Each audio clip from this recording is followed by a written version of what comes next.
செய்வோம். இங்கு அமர்ந்திருக்கின்ற ஆண்டோர்களுக்கும் சான்றோர்களுக்கும் பெரியோர்களுக்கும் தாய்மார்களுக்கும் அடியனுடைய முதற்கண் நமஸ்காரத்தை தெரிவித்துக் கொள்கிறேன். இங்கு கீதா பவனம் என்று மதுரையிலே பன்னெடுங்காலமாக கிட்டத்தட்ட 70 ஆண்டுகளை நிறைவு செய்வதற்கு தயாராகி கொண்டிருக்கும் இந்த கீதா பவனம் மதுரையிலே கீழ வெளிவீதி, கீழ வாசல்னு சொல்லுவார்கள், அந்த வளாகத்திலே விளங்கி கொண்டிருக்கிறது. இதை நிறுவியவர் தொப்பே பத்மநாப ஐயர் என்ற ஒரு மகான், ஒரு பெரியோர். இந்த பகவத்கீதை என்ற அந்த வேதத்தின் சாரமாக விளங்குகின்ற கண்ணபிரான் அர்ஜுனனுக்கு உபதேசமாக ஓதிய அந்த பகவத்கீதையை பரப்புவதையே கொள்கையாக கொண்டிருக்கின்ற இந்த கீதாபவனம். அப்பேற்பட்ட இந்த கீதாபவனத்திலேயே இந்த வருடம் 2025-26 இப்போது 26 ஆரம்பமாகிவிட்டது. இந்த வருடத்திலே மார்கழி மாதத்திலே அடியனுக்கு திருப்பாவை சொற்பொழிவாற்ற ஒரு வாய்ப்பு கிட்டியிருக்கிறது. அதனை ஏற்பாடு செய்த இந்த நிர்வாகத்தினர் அனைவருக்கும் அடியனுடைய நெஞ்சார்ந்த நன்றியை தெரிவித்துக் கொள்கிறேன். முக்கியமாக ஜனார்தனன் பாபு மாமாவுக்கு அடியனுடைய கிருத்தகைகளை தெரிவித்துக் கொள்கிறேன். இந்த கீதா பவனத்திலே திருப்பாவை சொற்பொழிவு ஆற்ற வேண்டும் என்ற ஆவல் வந்ததே ஒரு மிகப்பெரிய ஒரு பாக்கியம்தான். அதில் அடியனுக்கு சொற்பொழிவு ஆற்றும் வாய்ப்பு கிடைத்தது மேலும் மிகப்பெரிய பாக்கியம். திருப்பாவை என்ற இந்த தமிழ் பாசுரங்கள் ஆண்டாள் பூமி பிராட்டியால், ஆண்டாள் கோதை நாச்சியாரால் ஏற்படுத்தப்பட்ட ஒரு தமிழ் கிரந்தம், தமிழ் வேதத்தின் வித்து என்று சொல்லப்படுகிறது. அப்பேற்பட்ட இந்த வித்து எப்படியெல்லாம் விருட்சமாக வளர்ந்து மக்களிடையே பக்தியை பரப்புகிறது, முக்திக்கு உண்டான அந்த நோக்கத்தை பிரகாசப்படுத்துகிறது என்பார்கள். அதற்கு அளவே கிடையாது. காலம் காலமாக இது தொட்டு தொடரும் ஒரு பக்தி பாரம்பரியமாக விளங்கி கொண்டிருக்கிறது. இப்போது சொற்பொழிவு ஆரம்பமாக இருக்கிறது. இதுவரை அறிமுகம் செய்து கொண்டேன், திருப்பாவையையும் அறிமுகம் செய்து வைத்தேன். இந்த கீதாபவனத்திலே தினமும் 10 நாட்கள், இன்றிலிருந்து 10 நாட்கள், கடைசி மார்கழி 10 நாட்கள் 30 பாசுரங்களையும் 3 பாசுரங்களாக உபநிசிக்க வேண்டும் என்றது ஆண்டோர்களின் நிர்வாகத்தின் ஒரு கட்டளை. அதன்படியே இன்றைய தினம் ஆரம்பமாக போகிறது. 3 பாசுரங்கள் என்றால் உங்களின் அனுமதி வேண்டும். இப்போ 3 பாசுரம் என்ன, மொதல் 3 பாசுரத்தை சேவிச்சுட்டு அர்த்த விசேஷங்களை அறிஞ்சிட்டு அடுத்த 3 பாசுரத்துக்கு போவோமா, இல்லை 2 பாசுரம், மொதல் 2 பாசுரம், அப்புறம் இன்றைய நாள் பாசுரம், அதே மாதிரி அடுத்த 2 பாசுரம், அடுத்த நாள் பாசுரம், இன்றைய நாள் பாசுரத்தை ஏற்ற கலங்கள் எதிர்பொங்கி வீதளிப்ப அந்த பாசுரத்தை சேர்த்து சேவிக்கலாமாங்கிறது ஒரு ஆலோசனை. அடியன் சொல்றது புரியுதா? மார்கழி திங்கள் வையத்து வாழ்வீர்கள், அப்புறம் இன்றைய பாசுரம், புரியுதா? ஏன்னா இன்றைய நாள் பாசுரத்தை நம்ம சேவிக்கிறது ரொம்ப முக்கியம்.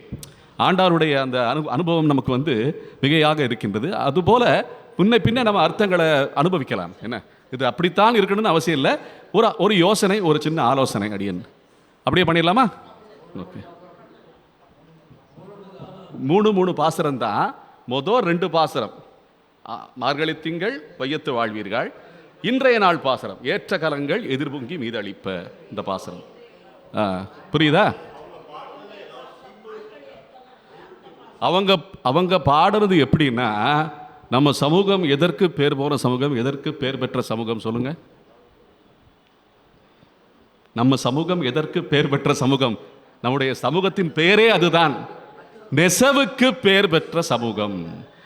ஆண்டாள் பாசுரத்தை பாமாலையாக என்ன அவ கொய்து செய்யவில்லை, நெய்து செய்திருக்கிறாள் என்பதுதான் விஷயம்.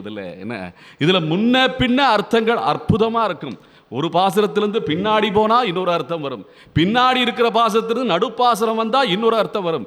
இளையும் பாகுமாக நெய்திருக்கிறாள் ஆண்டாள் இந்த பாசுரங்களை என்பதுதான் அடியேனுடைய அனுபவம், முன்னோர்களின் ஆச்சாரிகளுடைய அனுபவமும் கூட. ஆகையாலே வரிசைப்படுத்தியும் நம்ம அர்த்தம் அனுபவிக்கலாம், முன்ன பின்ன போனாலும் அர்த்தம் கிடைக்கும். அந்த மாதிரி அற்புதமான பாசுரங்கள் இவை எல்லாமே. அப்படி என்பது ஒரு அனுபவம். அன்னவயர் புதுவையாண்டாள் அரங்கற்கு பன்னு திருப்பாவை வல்வதியம் இன்னிசையால் பாடிக் கொடுத்தாள் நற்பாமாலை சூடிக் கொடுத்தாளை சொல்லு.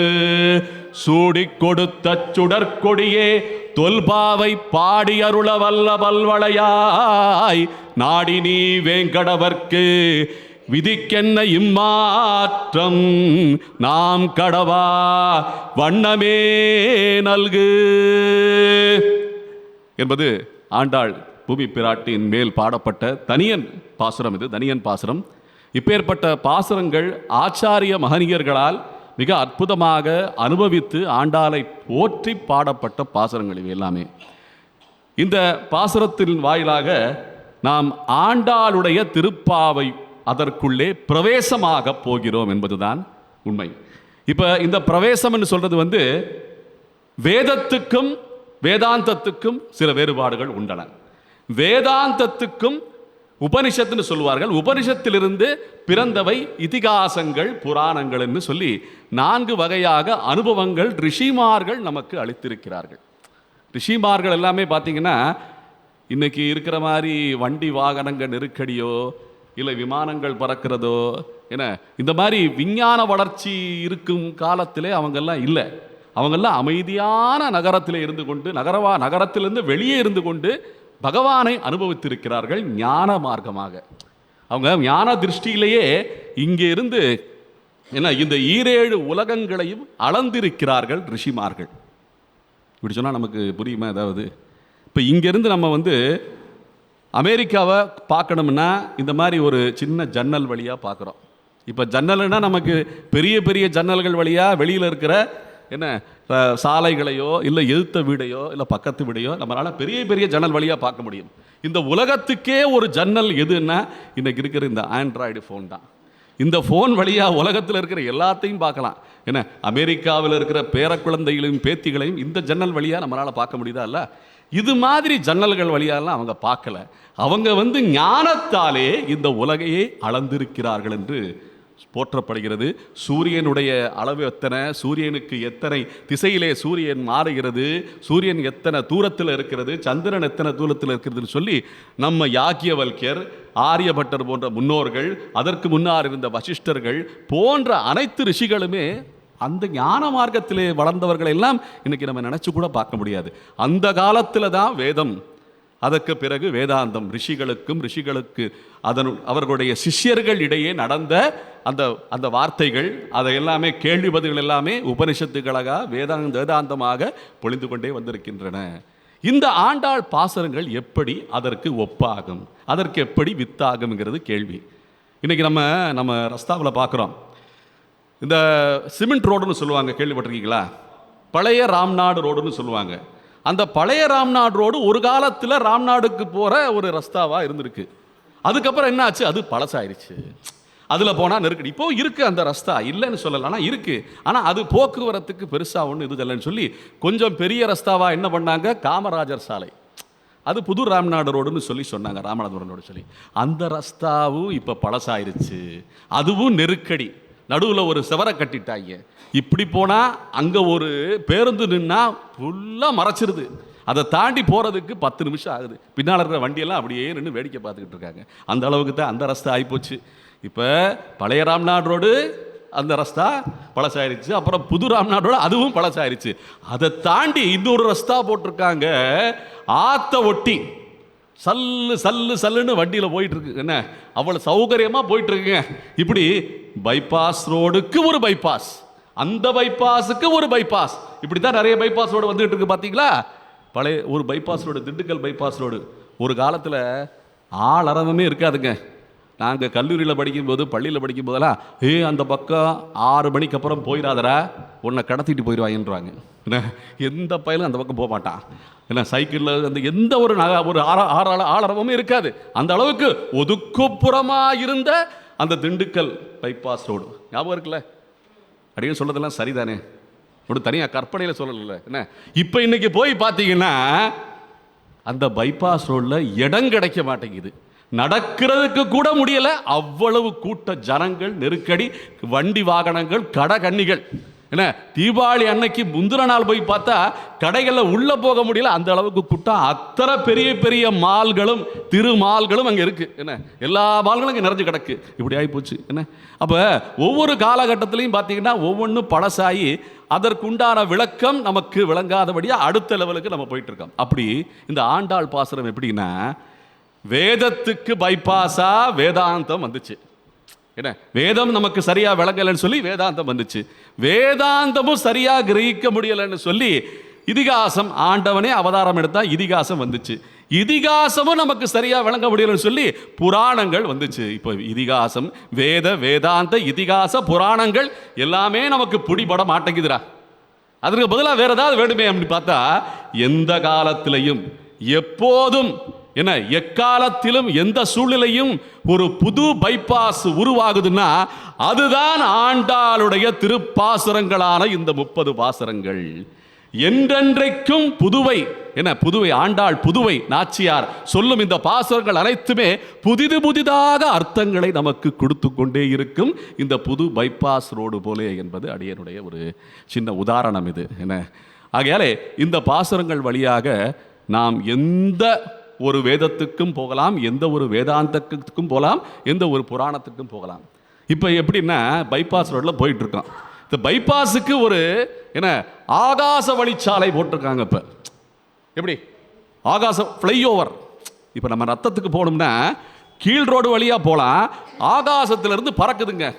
என்ன, கோகுலே ரோட்ல இருந்து ஆரம்பித்தோம்னா நேராக போய் என்ன அழகர் கோயில் அந்த பேரலல் ரோடு, அந்த நாத்தம்புரம் ரோட்டில் போய் எங்கேயோ போய் இறங்குது. அப்போ இறங்கும்போது அப்போ இங்கே போனோம்னா அங்கே தான் போய் இறங்குமான்னு பார்த்தா அப்படி கிடையாது. அந்த ஊருக்கு போகிறதுக்கு உண்டான ஒரு மாற்றுப்பாதை கீழே போய்கிட்டே இருக்கும். எந்த பைபாஸ் ரோடு போனாலுமே ஊருக்குள்ளே போகிறதுக்கு ஒரு வழி இருக்கும் பார்த்தீங்களா? அதுபோல் இந்த ஆண்டாள் திருப்பாசுரங்களே எப்போ நம்ம புராணத்துக்குள்ளே போகணுமோ, எப்போ வேதத்துக்குள்ளே போகணுமோ அதுக்கெல்லாம் வழி அமைச்சு வச்சிருக்கா ஆண்டாள். என்ன, இதுதான் இந்த ஆண்டாள் பாசுரங்களுடைய போற்றுதலுக்குரிய விஷயங்கள், சத் விஷயங்கள் இது எல்லாமே என்பது போல ஆண்டாள் பாசுரங்கள் விளங்கி கொண்டிருக்கின்றன. இப்போ பாசுரத்துக்குள்ளே போகலாம்.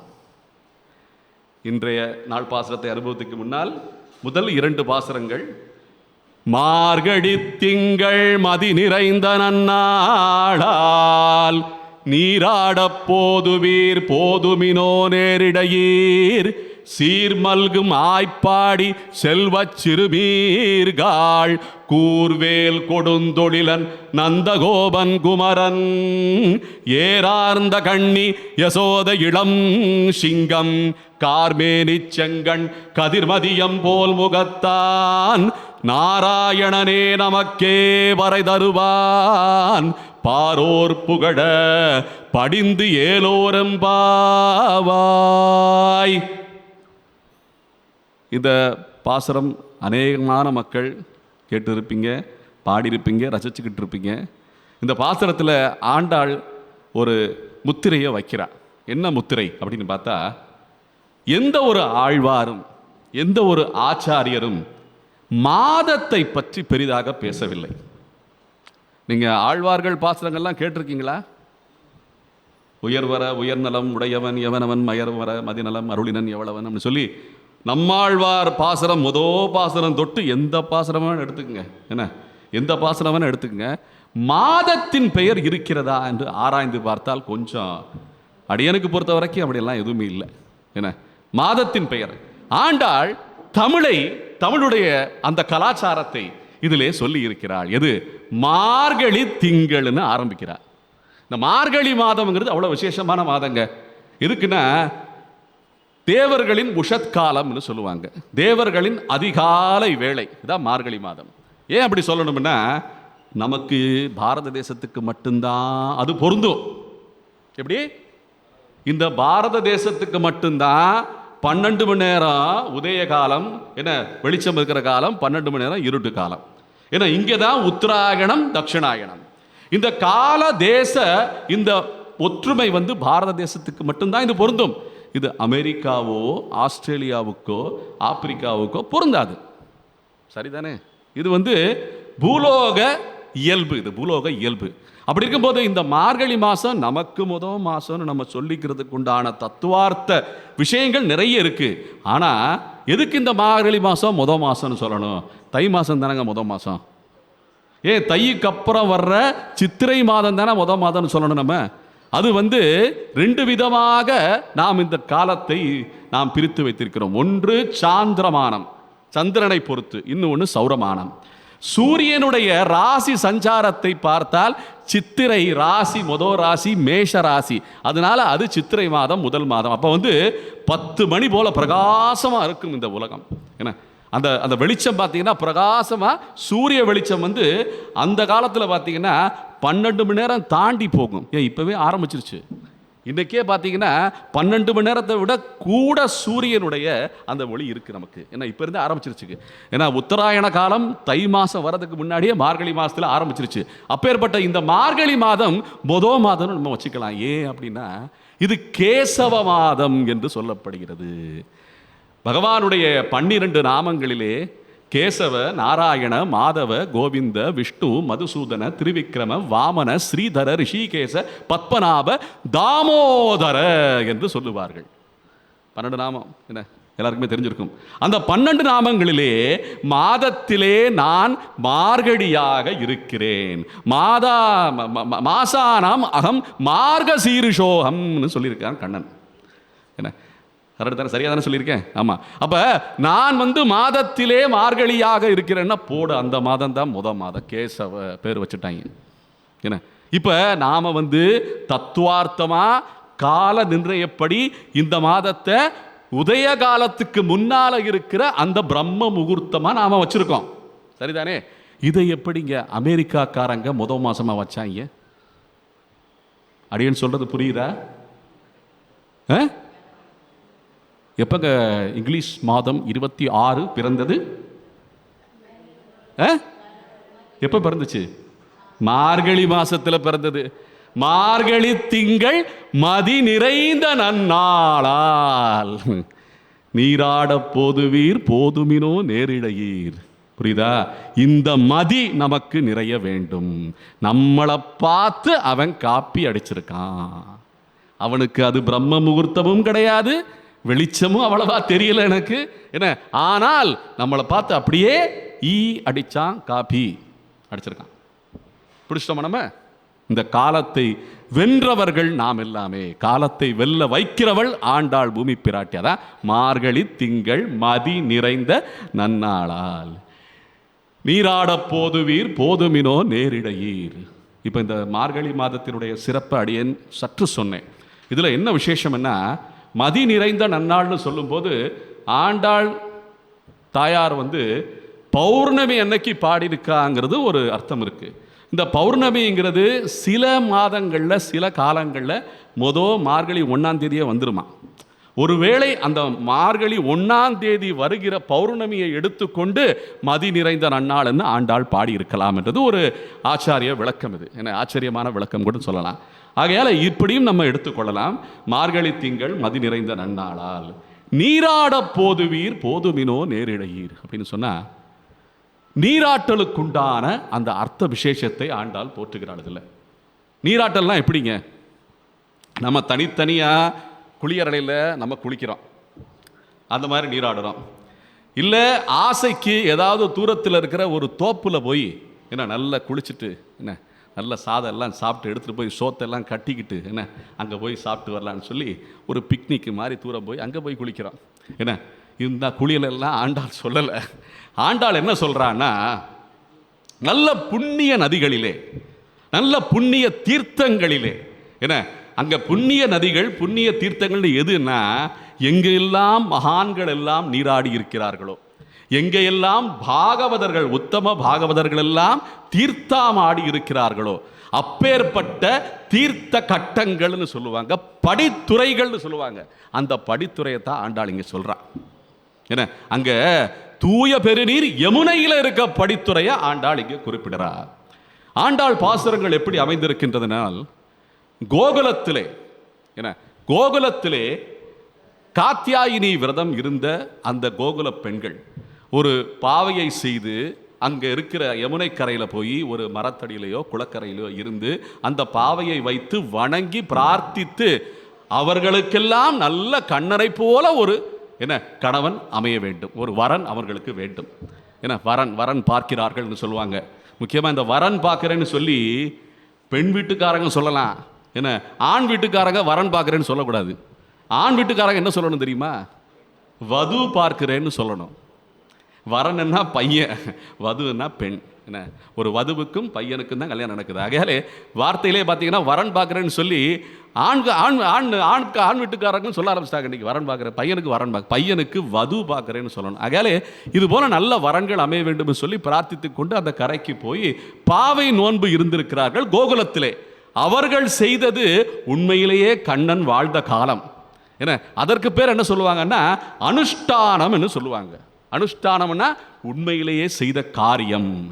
அந்த காரியத்தை வைத்துக்கொண்டு அதன் நினைவாக ஸ்ரீவில்லிபுத்தூரிலே ஆண்டாள் அந்த திருமுக்குளம்னு சொல்ல அந்த குளத்துக்கு போய் எல்லா பெண்களையும் அழைத்து கொண்டு, சிறார்களையும் அழைத்து கொண்டு அங்கு போய் அங்கு ஒரு பாவையை வைத்து கொண்டு காத்தியாயினி விரதத்தை திருப்பாவை நோன்பாக செய்திருக்கிறாள், அனுஷ்டானம் செய்திருக்கிறாள். எப்படி என்றால் அனைவரும் அழைத்து அந்த குளத்திலே நீராடி விட்டு, அந்த புண்ணியமான குளத்திலே திருவில்லிபுத்தூரில் இருக்கின்ற பெரியாழ்வார் பெற்றெடுத்த பெண் பிள்ளையாக இருக்கின்ற ஆண்டாள் அந்த பெரியாழ்வார் நீராடிய குளம், மகான்கள் எல்லாம் நீராடிய குளம், அந்த குளத்திலே நீராடி திருப்பாவை நோன்பு செய்திருக்கிறாள் ஆண்டாள். அதான் நீராட்டலுக்குண்டான வைபவம். அப்படி அந்த நீராட்டலை அவள் செய்தது அனுகாரம். உண்மையிலேயே கோகுலத்து பெண்கள் செய்தது அனுஷ்டானம், இவள் செய்தது அனுகாரம். இப்ப நாம எல்லாம் இந்த கீதா பவனத்திலே அமர்ந்து கொண்டு அந்த அனுஷ்டானம் செய்ததையெல்லாம் அனுகாரம் செய்த ஆண்டாளுடைய பாசுரங்களை எல்லாம் பாடி அனுபவிக்கிறோம். பார்த்தீங்களா? இதற்கு பெயர் அனுசந்தானம் என்று சொல்லுகிறார்கள். இதான் சந்தான பிராப்தி. சந்தான பிராப்தின்னா குழந்தைங்க பிறக்கிறதுன்னு சொல்றோம்ல. இன்னைக்கு குழந்தைங்க எல்லாம் எப்படி ஆசீர்வாதம் தெரியுமா பண்ணுவோம்? நம்ம சத்புத்திரர்கள் பிறக்க வேண்டும், சத்புத்திரிகள் பிறக்க வேண்டும், சத் சந்தானம் இருக்க வேண்டும். சத் சந்தானம் என்னன்னா இந்த சந்தானத்துக்கு வந்தாதான் சத் சந்தானம். ஏதேதோ காரியத்துக்கு போய் ஏதேதோ விளையாட்டு, ஏதேதோ கேளிக்கை, ஏதேதோ திரைப்படங்கள் அப்படின்னு பார்த்துட்டு உலக விஷயங்கள்ல மட்டும் ஆழ்ந்து இருந்தால் அது சத்து ஆகாது. இதுதான் சத்து விஷயம், இதுதான் சத் சங்கம்னு சொல்லுவாங்க. அப்படி இருக்கும்போது ஆண்டாள் பூமி பிராட்டி இந்த பாசுரங்களை எல்லாம் பாடியதை நாமெல்லாம் என்ன பண்ணிக்கிட்டு இருக்கோம்? அனுசந்தானம் பண்ணிக்கிட்டு இருக்கோம் இன்னைக்கு. அப்ப மார்கழி திங்கள் மதி நிறைந்த நன்னாளால் நீராட போதுவீர் போதுமினோ நேரிடையீர். நேரிடையீர்னா என்ன அர்த்தம்? நேரிழையீர்னா என்ன அர்த்தம்? நேரிழையீர்னா கபடம் இல்லாதவர்கள். அது ஒரு நல்ல ஒரு குணம், நல்ல ஒரு குணம். நேரிழையீர்னா நேரடி அர்த்தம் என்னன்னா நல்ல அணிகலன்களை அணிந்திருப்பவர்கள்.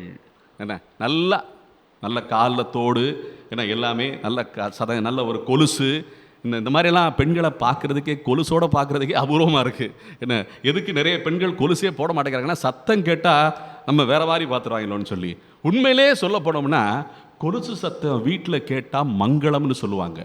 நிறைய துர்தேவதைகள்லாம் ஓடி போயிருமா. இது தெரியுமா நமக்கு? கொலுசு சத்தம் வீட்டில் இருந்தால் துர்தேவதைகள் ஏதாவது வந்துச்சுன்னா கூட கேட்டு ஓடி போயிருமா. அந்த அளவுக்கு மங்களமான ஓசை கொலுசு சத்தம். அந்த கொலுசு சத்தம் வீட்டில் கேட்கணும்னு சொல்லுவாங்க. அப்பேற்பட்ட நல்ல நேரிடையீர்னு சொல்லி ஆண்டாள் சொல்கிறான். அங்கே இருக்கிற பெண்கள்லாம் நல்ல அணிகள் எல்லாம் அணிஞ்சுக்கிட்டு நல்ல குணத்தோட நல்ல குணத்தோட இருந்த பெண்கள். அதனால நீராட போதுவீர் நேரிடையீர் சீர் மல்கும் ஆய்ப்பாடி செல்வ சிறுவீர்கள். சீர் மல்கும் ஆய்ப்பாடினா ஆயர்பாடி நல்ல செல்வம் நிறைந்த சீர் மல்கும் ஆய்ப்பாடி. அங்க இருக்கிற செல்வ சிறுமீர்கள். எதுக்குங்க செல்வ சிறுமீர்கள்னு ஆண்டாள் போற்றுறாங்க? ஆயர்பாடியில் இருந்த பெண்கள் அனைவருமே பசு கண்ணோட தான் இருந்திருக்காங்க. பசுக்கள் கன்றுக்கள் கூட்டத்தோடு அப்படியே அலைந்துக்கிட்டு இருக்குமா. அதோடு சேர்த்து விளையாடிக்கிட்டு ஆனந்தமா பாலும் வெண்ணையுமா அருந்தி நல்ல போஷாக்கோட புஷ்டியாக இருந்திருக்காங்க அந்த பெண்கள். அப்பேற்பட்ட பெண்கள் நிறைந்த அந்த ஆயர்பாடினாலே அது சீர் மல்கும் ஆய்ப்பாடி செல்வ சிறுமீர்கள். கூர்வேல் கொடுந்தொழிலன் நந்தகோபன் குமரன். இப்போ இங்கே கூர்வேல் கொடுந்தொழிலன் நந்தகோபன் ஏன் சொல்கிறாருன்னா, இது நந்தகோபனுடைய பெருமையை கூற வந்தது. ஆண்டாள் பூமி பிராட்டி நந்தகோபன்னா யாருன்னா கண்ணனுடைய தந்தை. கண்ணன் தேவகி வசுதேவருக்கு பிறந்திருந்தாலுமே இங்கே ஆண்டாள் விழிக்கிறது நந்தகோபனை தான். தேவகி வசுதேவரை சொல்லவே இல்லை எந்த பாசுரத்திலையும். என்ன, ஆண்டாள் கோகுலத்தை மட்டும்தான் பார்த்திருக்கிறாள், மதுராவை பார்க்கவில்லை.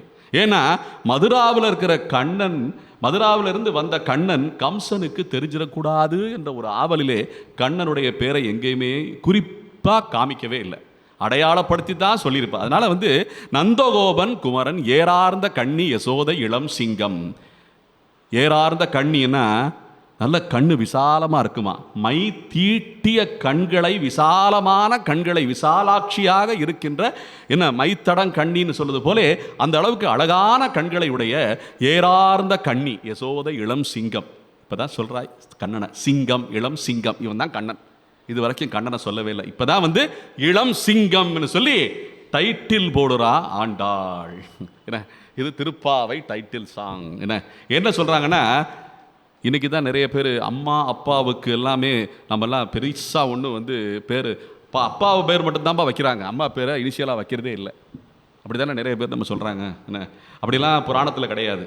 இது ஆங்கிலேயர்கள் செய்த பிரச்சனை. இந்த 2 இனிஷியல் 3 இனிஷியல் வைக்க ஆரம்பித்தோம்ல, எல்லாம் அமெரிக்கன் சொல்லி தந்த, ஆப்பிரிக்கன் இவங்க பிரிட்டிஷர் சொல்லி தந்தது தான் 2 இனிஷியல் வைக்க சொல்லி வீட்டு பேர் அப்பா பேர் வச்சா போதும்.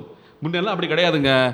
ஆண்டவன் பாருங்களேன், கோசலை மைந்தன் ராமச்சந்திர பிரபு, யசோதா என்ன கண்ணன், என்ன தேவகி புத்திரன் அப்படின்னு சொல்லி அம்மா பேரை வச்சுதாங்க ஆண்டவனே அழைக்கிறாங்க. என்ன, ஆண்டவனுடைய பேரை பார்த்தீங்கன்னா அம்மா பேர் தான் முதல் வரும்.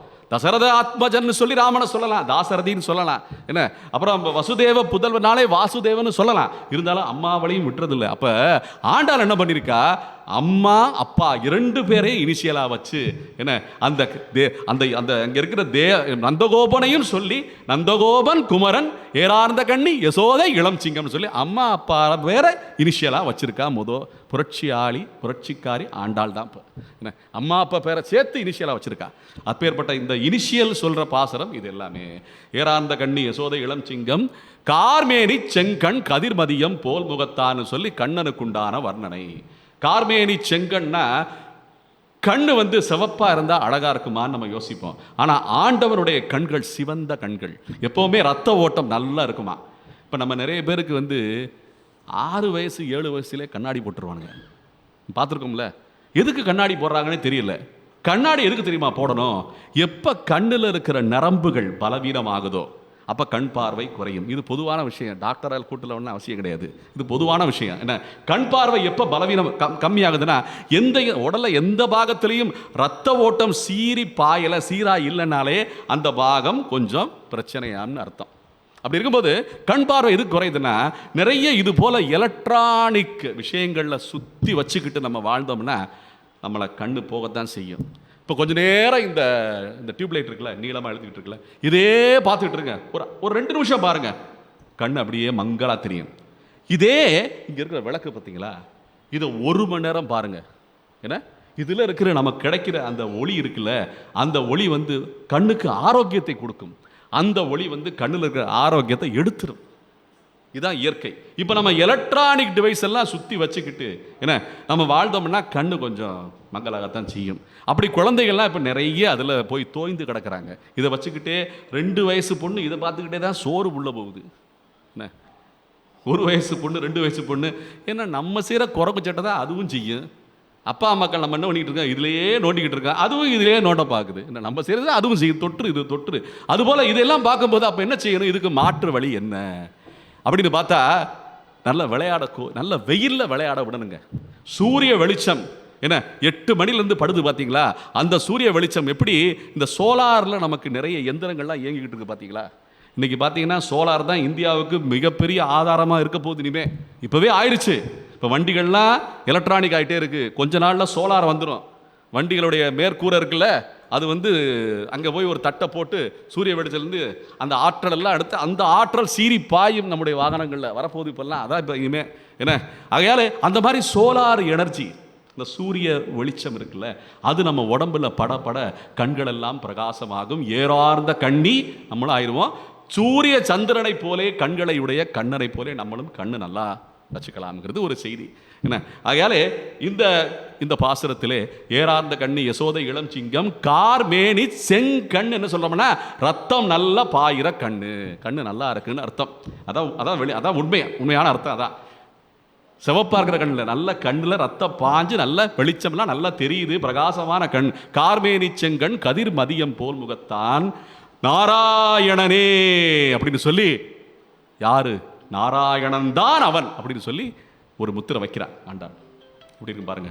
இப்ப இந்த பாசுரங்களை நம்ம சேவிக்கும் போது இந்த ஆண்டாள் என்ன பண்றான்னா ஒரு ஏகாரம் வைக்கிறான்.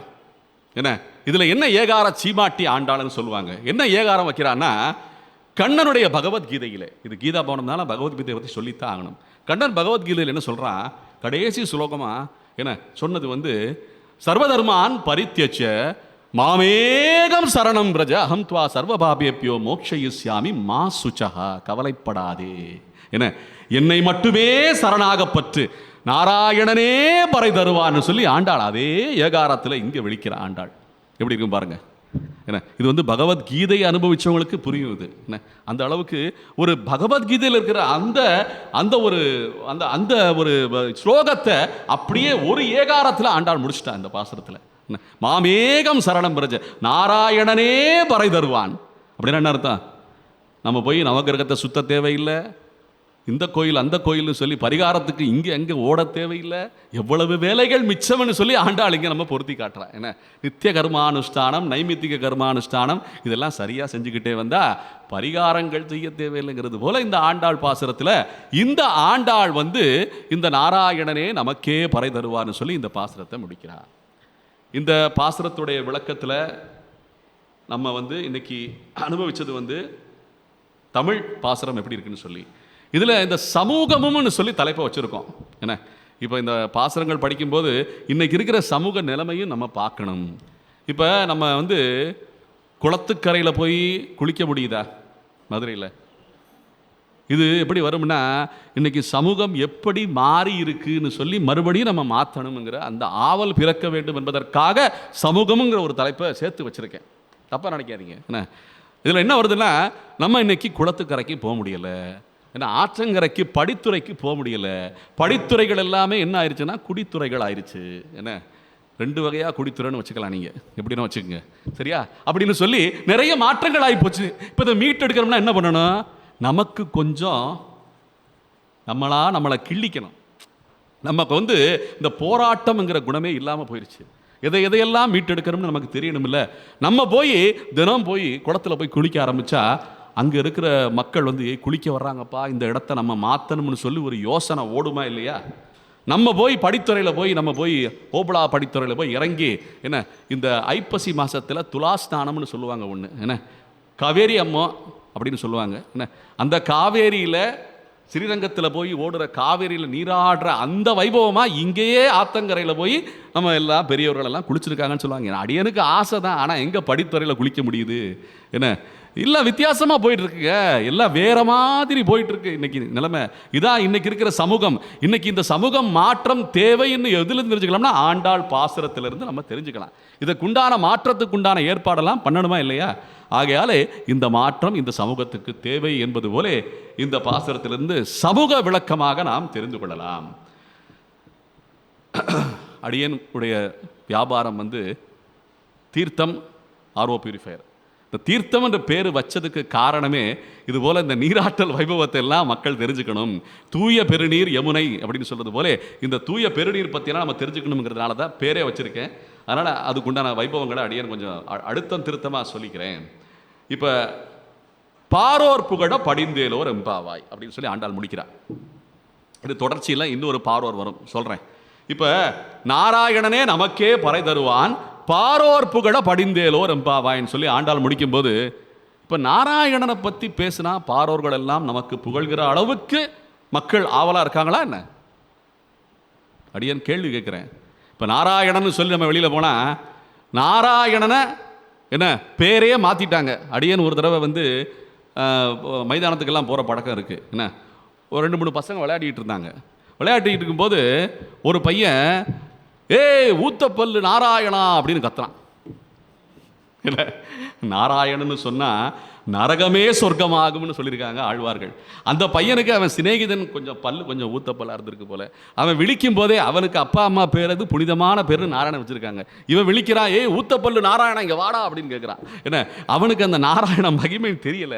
ஆனால் நாராயணன்னு சொன்னாலே புண்ணியம் கிடச்சிரும், அதுவா நமக்கு புண்ணியம் தேடி தரும்னு சொல்கிறாங்க நாராயண நாமம். அப்படின்னு சொல்லும்போது இந்த நாராயணா என்ற நாமத்தை நாம் அந்த அர்த்தத்தோட அந்த விசேஷங்களை எல்லாம் பரப்பும் வேலையை நாம் எல்லாம் செய்யணுங்கிறது அடியனுடைய விண்ணப்பம். என்ன, நம்ம தாராளமாக பரப்பலாங்க. எதுக்கு நாராயணனை நம்ம பரப்புறதில்ல? இன்றைக்கி கீதா பவனம்னு சொல்லி கீதையை, பகவத்கீதையை பிரச்சாரம் செய்வதற்கென்றே ஏற்படுத்தப்பட்ட இந்த அருமையான ஆசிரமம். என்ன அருமையான ஆசிரமம் இது! ஒரு ஆசிரமம் என்ன, ஒரு 60 வருஷத்துக்கு முன்னாடி பத்மநாப ஐயர் என்ன நிர்வகிச்சிருக்கிறார், என்ன நிர்மாணம் செஞ்சுருக்கிறாங்க. இப்போ இது போல் கீதா பவனம் மதுரையில் ஒரு 100 இருந்தால் எப்படி இருக்கும்? ஒரு கற்பனை. இது போல கீதா பவனங்கள் ஒரு 100 பவனங்கள் இருந்தால் எப்படி இருக்கும்? அருமையாக இருக்குமா இல்லையா? உண்மையிலே சொல்கிறேங்க, கீதா பவனத்தில் சத்சங்கத்தை நேர்த்தியாக இதுவரைக்கும் நடத்திக்கிட்டு இருக்காங்கிறத பெருமையாக சொல்லி நம்மளே நம்ம கை தட்டிக்கலாம். நல்ல பலமாக கை தட்டுங்க. அடியேன் கை தட்டுறேன். ஏன்னா இன்னைக்கு நிறைய சாவடிகள், ராமாயண சாவடி என்ன, அப்புறம் ராமர் சத்சங்கம் பவனம்னு இருக்கு. என்ன, இப்படி நிறைய சத்சங்கம்னு பேரில் தான் வழங்கிக்கிட்டு இருக்கு. அங்கே நடக்கிறது பூரா என்ன 5 மாதம் 7 மாதம் வைபவங்கள், அப்புறம் பொண்ணு பசங்களை பார்க்கறது, அப்படி இப்படின்னு சொல்லி வாடகைக்கு தான் விட்டுக்கிட்டு இருக்காங்களே தவிர சத்சங்கம் நடக்கிறது கம்மியாயிருச்சு. ஏன்னா உண்மையிலேயே இந்த சத்சங்கத்துக்கு ஏற்படுத்தப்பட்ட இந்த காரணத்தை மிக நேர்த்தியாக நிர்வாகத்தினர் இதுவரைக்கும் நடத்தி வருகிறார்கள் என்றால் பெருமைக்குரிய விஷயம் தான் அதெல்லாம்.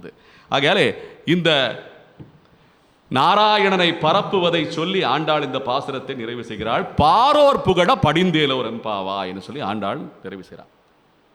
அடுத்த பாசுரம்,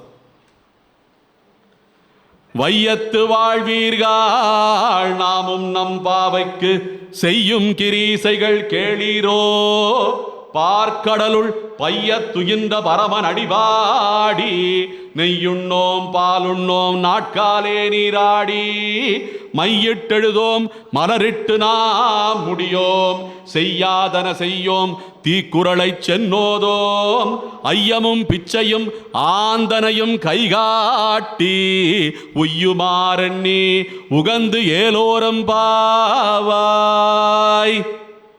சொல்லி ஆண்டாள் திருப்பாசனம் 2வது பாசனம். ஆண்டாள் எதில் முடிச்சாலோ அதில் ஆரம்பிக்கிறார் இந்த பாசனம். எதில் முடிச்சா ஆண்டாள்? பாரோர் புகழ படிந்தேலோர் எம்பாவாய். பாரோர்னு சொல்லி அவ அந்த கடைசி வரியில் சொன்னதை இந்த பாசுரத்தில் வையத்து வாழ்வீர்கள்னு சொல்லி ஆரம்பிக்கிறார். அந்த பாரோர்ல இருந்து இந்த வையத்துக்கு வர்றா. என்ன, ஆண்டாள் எதுக்குங்க பாரோர்னு சொல்லணும்? சிறுவில்லிபுத்தூர்ல இருக்கிற பொண்ணுங்களை கூட்டுத்தானே ஆண்டாள் அந்த முக்குளத்துக்கு போயிருக்கா, திருமுக்குளத்துக்கு போயிருக்கா. எதுக்குங்க வேர்ல்டில் இருக்கிற உலகத்தில் இருக்கிற எல்லா பொண்ணுகளுக்கும் சேர்த்து ஆண்டாள் பாடணும்? அப்படின்னா 2 வகையான விஷயம் இதெல்லாமே.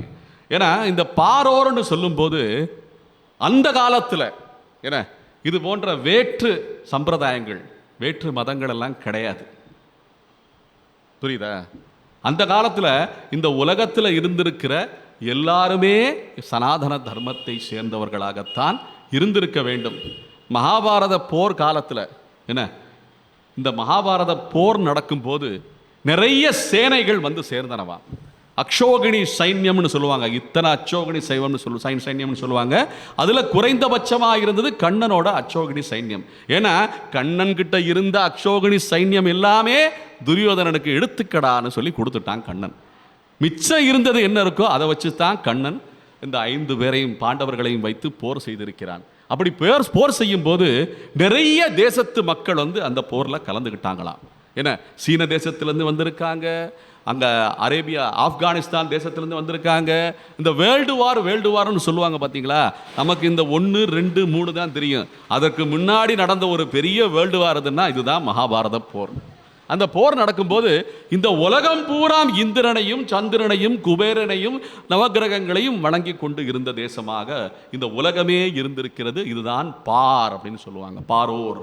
என்ன, வையத்து வாழ்வீர்கள்னு சொல்லி அந்த காலத்தில் இருந்த மக்கள் எல்லாமே சனாதன தர்மத்தை சேர்ந்தவர்கள் தான் என்ற குறிப்பு உணர்த்துவது போலே இந்த பாசுரத்திலே வையத்து வாழ்வீர்கள்னு சொல்லி ஆண்டாள் சொல்றான். அப்ப இந்த காலத்துக்கு எப்படி நமக்கு விளங்கும்? இந்த காலத்தில் நம்ம மக்கள் பூரா அமெரிக்காவில் இருக்காங்க, ஆஸ்திரேலியாவில் இருக்காங்க, இல்லை பிரிட்டிஷில் இருக்காங்க, யூகேல இருக்காங்க, எல்லாத்துலேயும் இருக்கிறதுனால இந்த காலத்துக்கு வையத்து வாழ்வீர்கள்னு அங்கே இருக்கிற நம்ம சொந்த பந்தங்களை எல்லாம் சேர்த்து விழிப்பது போலே ஆண்டாள் வையத்து வாழ்வீர்கள் நாமும் நம் பாவைக்கு செய்யும் கிரீசைகள் கேளீரோ பார்க்கடலுள் பையத்துயின்ற பரமன் அடி பாடி. அதான் ரொம்ப முக்கியம். இன்னைக்கு நம்ம என்னென்ன சாப்பிட்றோமோ, என்னென்ன அனுபவிக்கிறோமோ, என அவனுடைய விஷயமாக நாம் அனுபவித்தால் அது அற்புதமான ஒரு பாக்கியம் நமக்கு. என்ன, அது சத் விஷயம் ஆகிவிடுகிறது, சத்கர்மா ஆகிவிடுகிறதுன்னு சொல்கிறாங்க. இப்போ அடியன் காலையில் ஓட்டப்பயிற்சி செய்கிற பழக்கம் இருக்குது. என்ன, நடைப்பயிற்சி, ஓட்டப்பயிற்சி ஏதாவது செய்யணும்ல. ஏன்னா சாப்பிட்ற சாப்பாடு உடம்புல கொழுப்பேகா ஏறாமல் இருக்கணும்னா ஏதாவது பண்ணித்தானே ஆகணும்.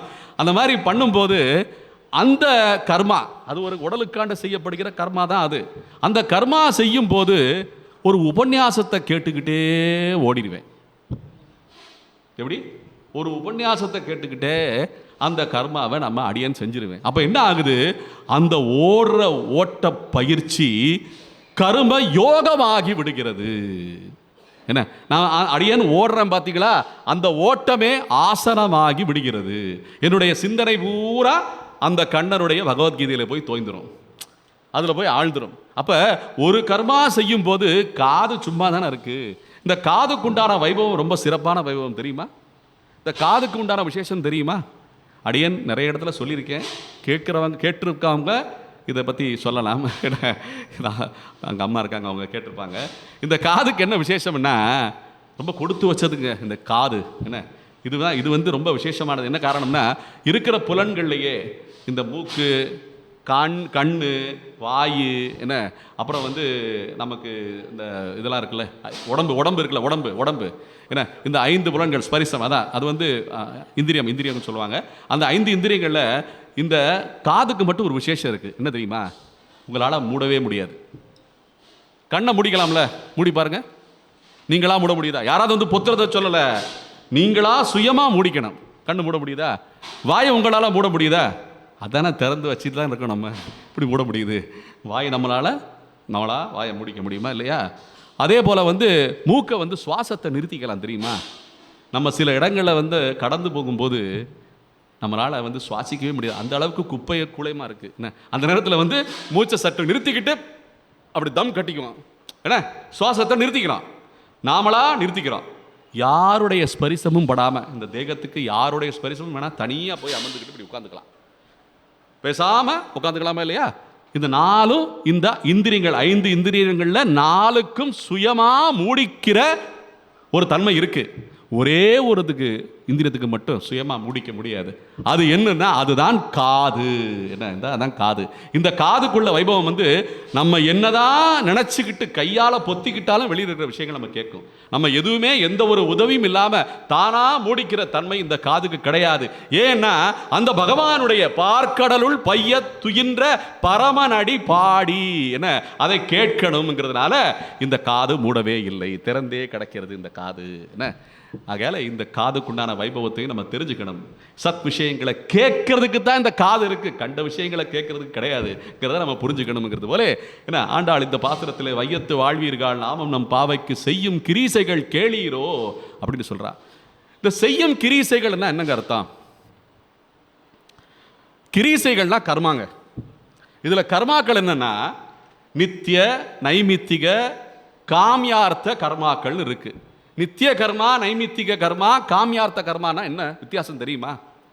நித்திய கர்மானா நித்தமும் நாம் செய்ய வேண்டிய, காலையில் எந்திரிச்சு என்ன காலை கடன்களாக செய்துவிட்டு ஸ்நானம் செஞ்சுட்டு அதற்கு பிறகு சூரிய நமஸ்காரம், சந்தியாவந்தனாதிகளை எல்லாம் செஞ்சுட்டு திருவாராதனம் செஞ்சுட்டு அந்த திருவாராதனம் செய்யப்பட்ட பிரசாதத்தை உட்கொண்டு இந்த நாளை ஆரம்பிக்க வேண்டும்.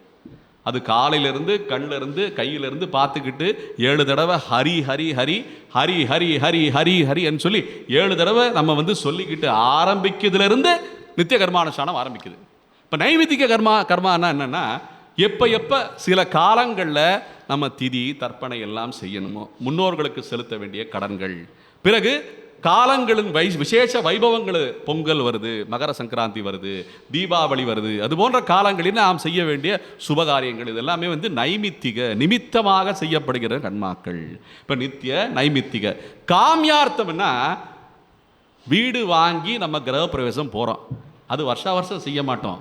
ஒரு காமியார்த்தமாக அந்த வீடில் நம்ம எல்லாமே நல்லபடியாக வாழணும்னு சொல்லி கிரகப்பிரவேசம் போகிறீங்க பார்த்தீங்களா, அதெல்லாம் காமியார்த்தமாக செய்யப்படுகின்ற கர்மாக்கள். நம் ஜென்மத்திலே நடக்கும். இதெல்லாம் இப்போ இந்த கர்மாக்களில் நம்ம முக்கியமாக செய்ய வேண்டியது நித்திய கர்மா. செய்யும் கிரீசைகள் கேளீரோ அப்படின்னு சொல்லி ஆண்டாள் இந்த நித்திய கர்மா, நைமித்திக கர்மா, காமியார்த்த கர்மாக்களை அத்தனையும் சேர்த்து விழிக்கிறாள். இப்போ நித்திய கர்மானா என்னன்னா, நம்ம நிறைய பேர் தீர்த்தம் இருக்குல்ல, நீர் ரொம்ப முக்கியம். என்னென்னா நம்ம சுத்தம் செய்கிறது பகவத் நாமாவோடு சேர்த்து அந்த தீர்த்தத்தை நாம் அருந்த வேண்டும். எத்தனை பேர் ஆச்சமணியம் செய்கிறீங்க? ஒரு நாளைக்கு ஒரு தடவையாச்சும் செய்கிறீமா ஆச்சமணியம்? நல்ல அந்த கிண்ணியில் என்ன அந்த உத்தரணியை வச்சுக்கிட்டு என்ன அடியேன் ஒரு நாளைக்கு கிட்டத்தட்ட ஒரு ஒரு ஒரு 25-30 தடவையாச்சும் ஆச்சமணியம் செஞ்சிருவேன். என்ன சௌச்சாலைக்கு போயிட்டு வந்தால் ஆச்சமணியம் பண்ணிட்டு தான் அடுத்த வேலை. இது அடியேனோட வழக்கம் ஆயிடுச்சு.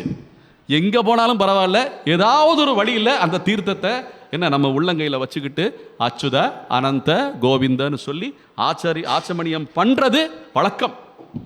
அது 5 ஸ்டார் ஹோட்டலாக இருந்தாலும் சரி அடியேன் செய்வேன். என்ன அடியேன் இந்த நிறுவனத்தை நடத்திக்கிட்டு இருக்குது, இப்போ தான் நடத்திக்கிட்டு இருக்கேன். இதுக்கு முன்னாடி 16 வருடங்கள் பல நிறுவனங்களில் வேலை பார்த்துருக்கேன். வேலை பார்க்கும்போது அடியேனோட வேலை பார்த்த ஒரு ஸ்ரீரங்கத்து என்ன ஒரு நபர் இருந்தார். என்ன அவர் அந்த ஊரை சேர்ந்தவர், அங்கே இருக்கிற ஆச்சாரியர்கள்லாம் அந்த முத்திரையெல்லாம் வாங்கினவர். அவர் அடியேன் நாமத்தை போட்டுக்கிட்டு வேலைக்கு போவேன், அவர் நாமத்தோடு வரமாட்டார். அவரே ஆச்சரியப்படுவார், என்னப்பா நீ நாமத்தோடு வர்ற, எனக்கு கொஞ்சம் சங்கோஜமாக இருக்குன்னா போகிற வேலை அந்த மாதிரி பார்க்குற மக்கள் அந்த மாதிரி எதாவது நினச்சிடுவோம். அவங்க என்ன நினச்சா எனக்கு என்ன, என்னுடைய அடையாளத்தை நான் எதற்கு விட்டு கொடுக்க வேண்டும், அந்த எண்ணம் நமக்கு வர வேண்டும். அடியனுடைய நண்பன் ஒருத்தன் தான், அவன் பேரே குங்கும பொட்டுக்காரன்னு வச்சுருந்தாங்க. எப்படி எப்போ பார்த்தாலும் குங்கும பொட்டை வச்சுக்கிட்டே தான் இருப்பான். நல்ல நெத்தி நிறைய குங்குமம் வச்சுட்டு நல்ல அழகாக லட்சணமாக இருப்பான். என்ன அவன் ஆஸ்திரேலியா போனான். கொஞ்சம் கொஞ்சமாக குங்கும பொட்டு சின்னதாச்சு, அப்புறம் மறைஞ்சிருச்சுங்க, அமாவாசை ஆயிடுச்சுங்க. என்னடா அதுன்னு கேட்டால் சொல்கிறான், அவன் விளக்கம் கொடுக்குறான். அவன் நிறைய பேர் இந்த குங்கும பொட்டை பார்த்துட்டு என்ன வாட் இஸ் தேர் பிளட் அப்படின்னு கேட்குறானா, என்ன ரத்தமாக இருக்குன்னு சொல்லி கேட்குறானா. அந்த கேள்விக்கு தடையாக இருக்கணும்னு சொல்லி என்ன குங்கும பொட்டதை எடுத்துட்டான். சொல்ல வேண்டியதானடா இது மங்களம்னு சொல்லி கேள்விக்கு பதில் சொல்ல வேண்டியதானே. இப்படி நிறைய அடையாளங்களை நாம் எல்லாம் விட்டு கொடுத்து கொண்டே வருகிறோம். அதைத்தான் ஆண்டாள் சொல்லுகிறாள், நீ செய்யும் கிரீசைகளை தவறாமல் செய்து கொண்டே வா அப்படின்னு சொல்லி ஆண்டாள் வலியுறுத்துறா. இதுதான் சமூகத்துக்கு உண்டான செய்தி. புரியுதா? நம்ம செய்கிற கிரீசைகள், ஆண்டாள் பாசுரத்தை படிக்கிறோம், ஆண்டாள் பாசுரத்தை சேவிச்சு விளக்கங்களை அனுபவிக்கிறோம். இது ஒரு கிரீசை, இது ஒரு சத் சங்கம். என்ன இந்த கிரீசைகளை, இந்த காரியங்களை செய்து கொண்டே வாருங்கள். செய்யும் கிரீசைகள் கேளீரோ பார்க்கடலுள் பைய துயிர்ந்த பரமன் அடிபாடி. நெய்யுண்ணோம் பாலுண்ணோம் செய்யாதன செய்யோம் தீக்குறளை சென்றோதோம். டூஸ் முதல்ல சொல்லிட்டா. டூஸ் ரொம்ப சுலபமா செய்யும் கிரீசைகள்னு சொல்லி முடிச்சுட்டா. செய்யாதன செய்யோம்னு சொல்றதுக்கு இத்தனை விளக்கம். நெய்யுண்ணோம் பாலுண்ணோம் நாற்காலே நீராடி மையிட்டெழுதோம் மலரிட்டு நாம் முடியோம் என்ன தீக்குறளை சென்னோதோம் சொல்லி இத்தனை செய்யோம் செய்யோம்னு சொல்றான்னா, இத்தனை செய்யறதுக்கு உண்டான வாய்ப்புகள் தான் இந்த உலகத்தில் நிறைய இருக்கு. இதெல்லாம் நல்ல விஷயங்க. எங்க பூ சூடுறது தப்பா, மையிட்டு எழுதுறது தப்பா, என்ன நல்ல பால் பிரசாதங்களை நெய் பிரசாதங்களை சாப்பிட்றது தப்பா, இதெல்லாம் நல்ல காரியத்தை தானே. இதை எதுக்குங்க ஆண்டாள் செய்யக்கூடாதுன்னு சொல்றான்னா, இது என்னன்னா விரதம் இருக்கிறதுக்கு உண்டான ஒரு வைபவமா ஆண்டாள் சொல்றா. இந்த விரத மகிமையை என்ன சொல்றா, நம்ம இந்த விரதமெல்லாம் இருந்துகிட்டு இருந்தோம்னா நல்ல கணவன் நமக்கு கிடைப்பான் என்ற ஒரு காரணத்தை சுட்டி காட்டுறா ஆண்டாள். இப்ப இதற்கு பேரு தான் நம்ம நிறைய வாழ்க்கையில நமக்கு நோன்னு சொல்றதுக்கு தெரியணும். புரியுதா? நம்ம எல்லாத்தையும் நீ வந்தியா, நீ வா, நீ வர்றியா, நீ வா, நீ இதை கொடுத்துட்டே, இதை வாங்கிக்க, அதை வாங்கிக்க அப்படின்னு சொல்லி இலவசமாக கிடைக்கிறதெல்லாம் வாங்கி போட்டுக்கிட்டோம்னா நம்ம மடி வந்து நிறைஞ்சு வழிஞ்சிரும். ஆனால் பிரயோஜனமே இருக்காது. எத்தனை சாமான் தட்டுகள் வீட்டில் வந்து தூங்கி கிடக்கு, பிரயோஜனமே இருக்காது. கடைசியில் தூர போட்டுருவாங்க. இதை தொலைஞ்சா போதும்டான்னு போடுவாங்க. ஏன்னா வாங்கி வச்சது பொக்கிஷம் போல, ஆஹா இதை கொடு, அதை கொடு, இதை கொடுன்னு பெட்டி நிறைய வாங்கி வச்சு அழகு பார்த்துக்கிட்டு இருப்போம். ஒரு நேரத்தில் பார்த்தோன்னா அதையே சுமையாக போய் அடுத்த தலைமுறை வரும்போது இந்த குப்பை எல்லாமே வச்சிருக்கேன் அப்படின்னு கேட்பாங்க. பார்த்தீங்களா? அதுபோல கண்ட குப்பைகளை நம்ம வாங்கி வாரி வாரி சேர்த்துக்கிட்டு இருக்கோங்க. என்ன நமக்கு நோ அப்படின்னு சொல்ல தெரியல. இந்த நோன்னு சொல்றது தான் நம்ம நோம் அப்படின்னு சொல்றோம். நொமத்தை என்ன நோம் நோம் நோம் அப்படின்னா நோன்னு சொல்லணும், வேணாம்னு சொல்லணும். பிரசாதம் கொடுக்குறீங்களா, எல்லாம் எடுத்துக்கிட்டோம், அதுக்கப்புறம் கடைசியில் இருந்தா மிச்சம் இருந்தா அடியேன்னு எடுத்துக்கிறேன் போய் பாஞ்சு விழுறது. என்ன பிரசாதம் நீங்கள் அடியேன் சொற்பொழிவு நடந்துக்கிட்டு இருக்கு, சில இடங்களெல்லாம் பார்த்துருக்கேன். என்ன மக்கள் வந்து ஆராதனை நடந்துக்கிட்டு இருக்கும், வரிசையில் நின்றுட்டு இருப்பாங்க. என்ன வரிசையில் தரிசனம் பண்ணுறதுக்கு நின்றுட்டு இருப்பாங்க. அங்கே அந்த பிரசாத அண்டா வச்சு திறப்பாங்க. பார்த்தீங்களா? இந்த வரிசை அப்படியே திரும்பி அங்கே போயிருங்க, இந்த வரிசை காணாமல் போயிடும். ஆஹா, அப்போ நம்ம ஃப்ரீயாக தரிசனம் பண்ணலாம், தீர்த்தம் சடாரி நமக்கு கிட்டினா போதும் அப்படின்னு போய் உள்ளே போய் நல்லா தரிசனம் பண்ணிட்டு வரலாம். ஏன்னா மக்களுக்கு உண்டான உண்மையிலே சொல்ல போனால் நம்ம பாரத தேசத்திலே நாம் ஒன்றை இழந்திருக்கிறோம். என்ன தெரியுமா? என்ன இழந்திருக்கோம் தெரியுமா? இந்த சுதந்திரத்துக்கு முன்னாடி இருந்த பாரத தேசம் நிதானமாக இருந்த பாரத தேசம். நிதானம், நின்று பார்த்து என்ன செய்யணுமோ அதை தான் செய்வோம். என்ன அதுக்காண்டிதான் இந்த கீதாபவனம் நிதானமாக சிந்திக்கும் போது அமைந்த கீதாபவனம் இது. ஏன்னா அதுக்கப்புறம் கீதாபவனங்கள் சுதந்திரத்துக்கு அப்புறம்லாம் வரலையே. கொட்டகைகள், சினிமா கொட்டைகள் வந்துருச்சு. என்ன விளையாட்டு மைதானங்கள் வந்துருச்சு, ஆங்கில படிப்பு உள்ள எல்லாமே வந்துருச்சு. ஆனால் கீதாபவனங்கள் பெருகவில்லை. ஏன்னா அந்த நிதானத்தை நம்ம இழந்துட்டோம். நோன்னு சொல்றதுக்கு நமக்கு தெரியல அப்படின்னு சொல்றது தான் உண்மை. என்ன அதான் வந்து நடந்திருக்கிற விஷயம். இதெல்லாம் வந்து யதார்த்த விஷயங்கள்.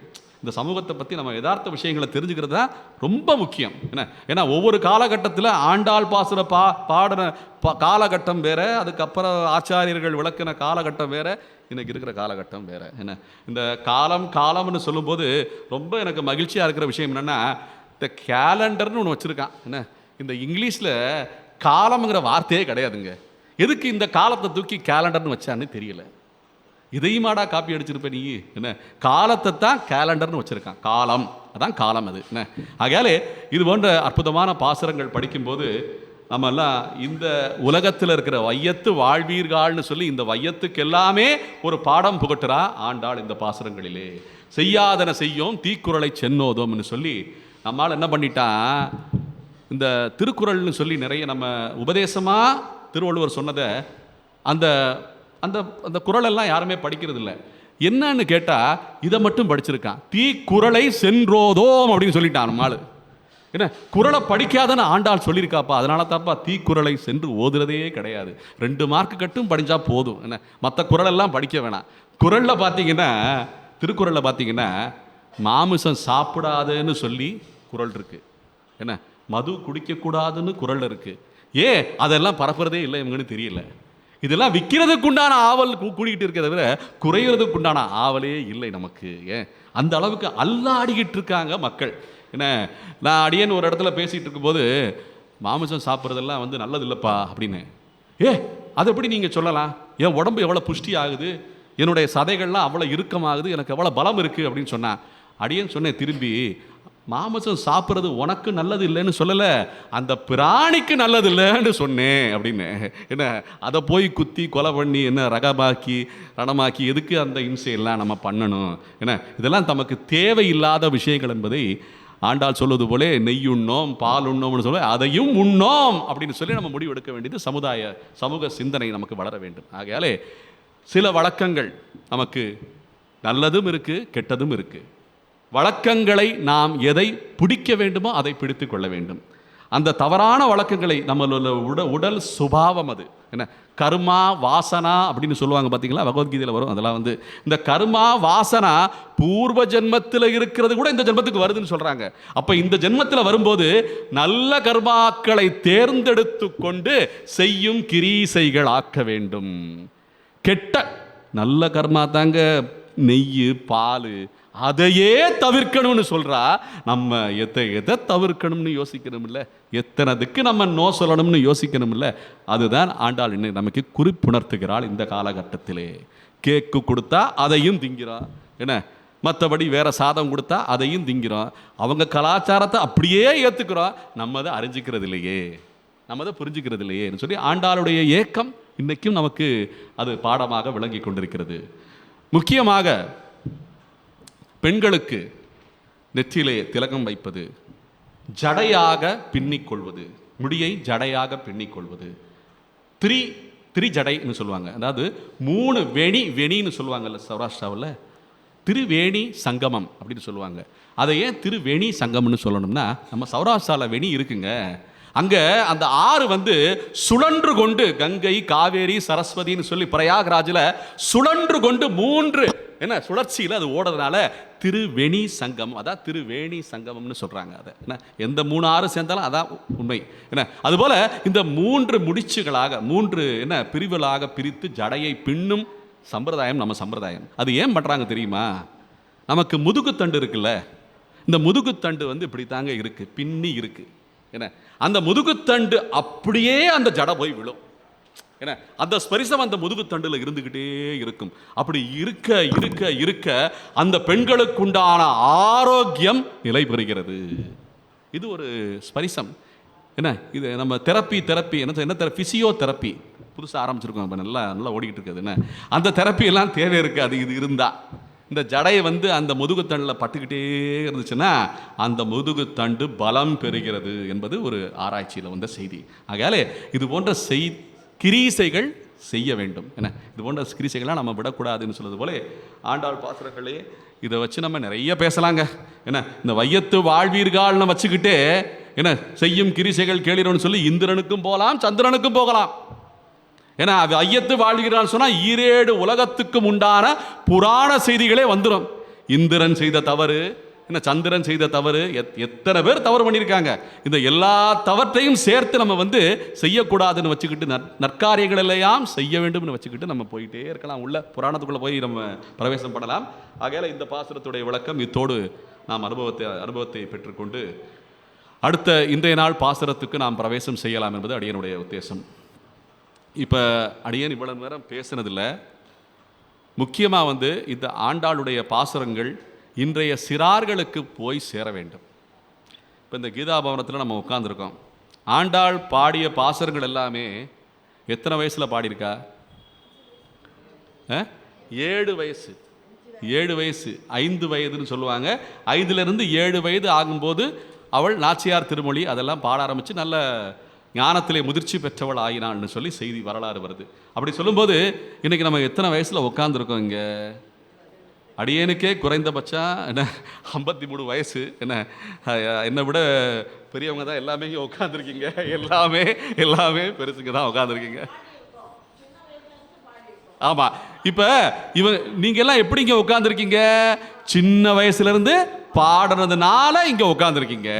அப்போ அடுத்து சின்ன வயசுக்காரங்க கையை பிடிச்சிக்கிட்டு வரணுமா இல்லையா?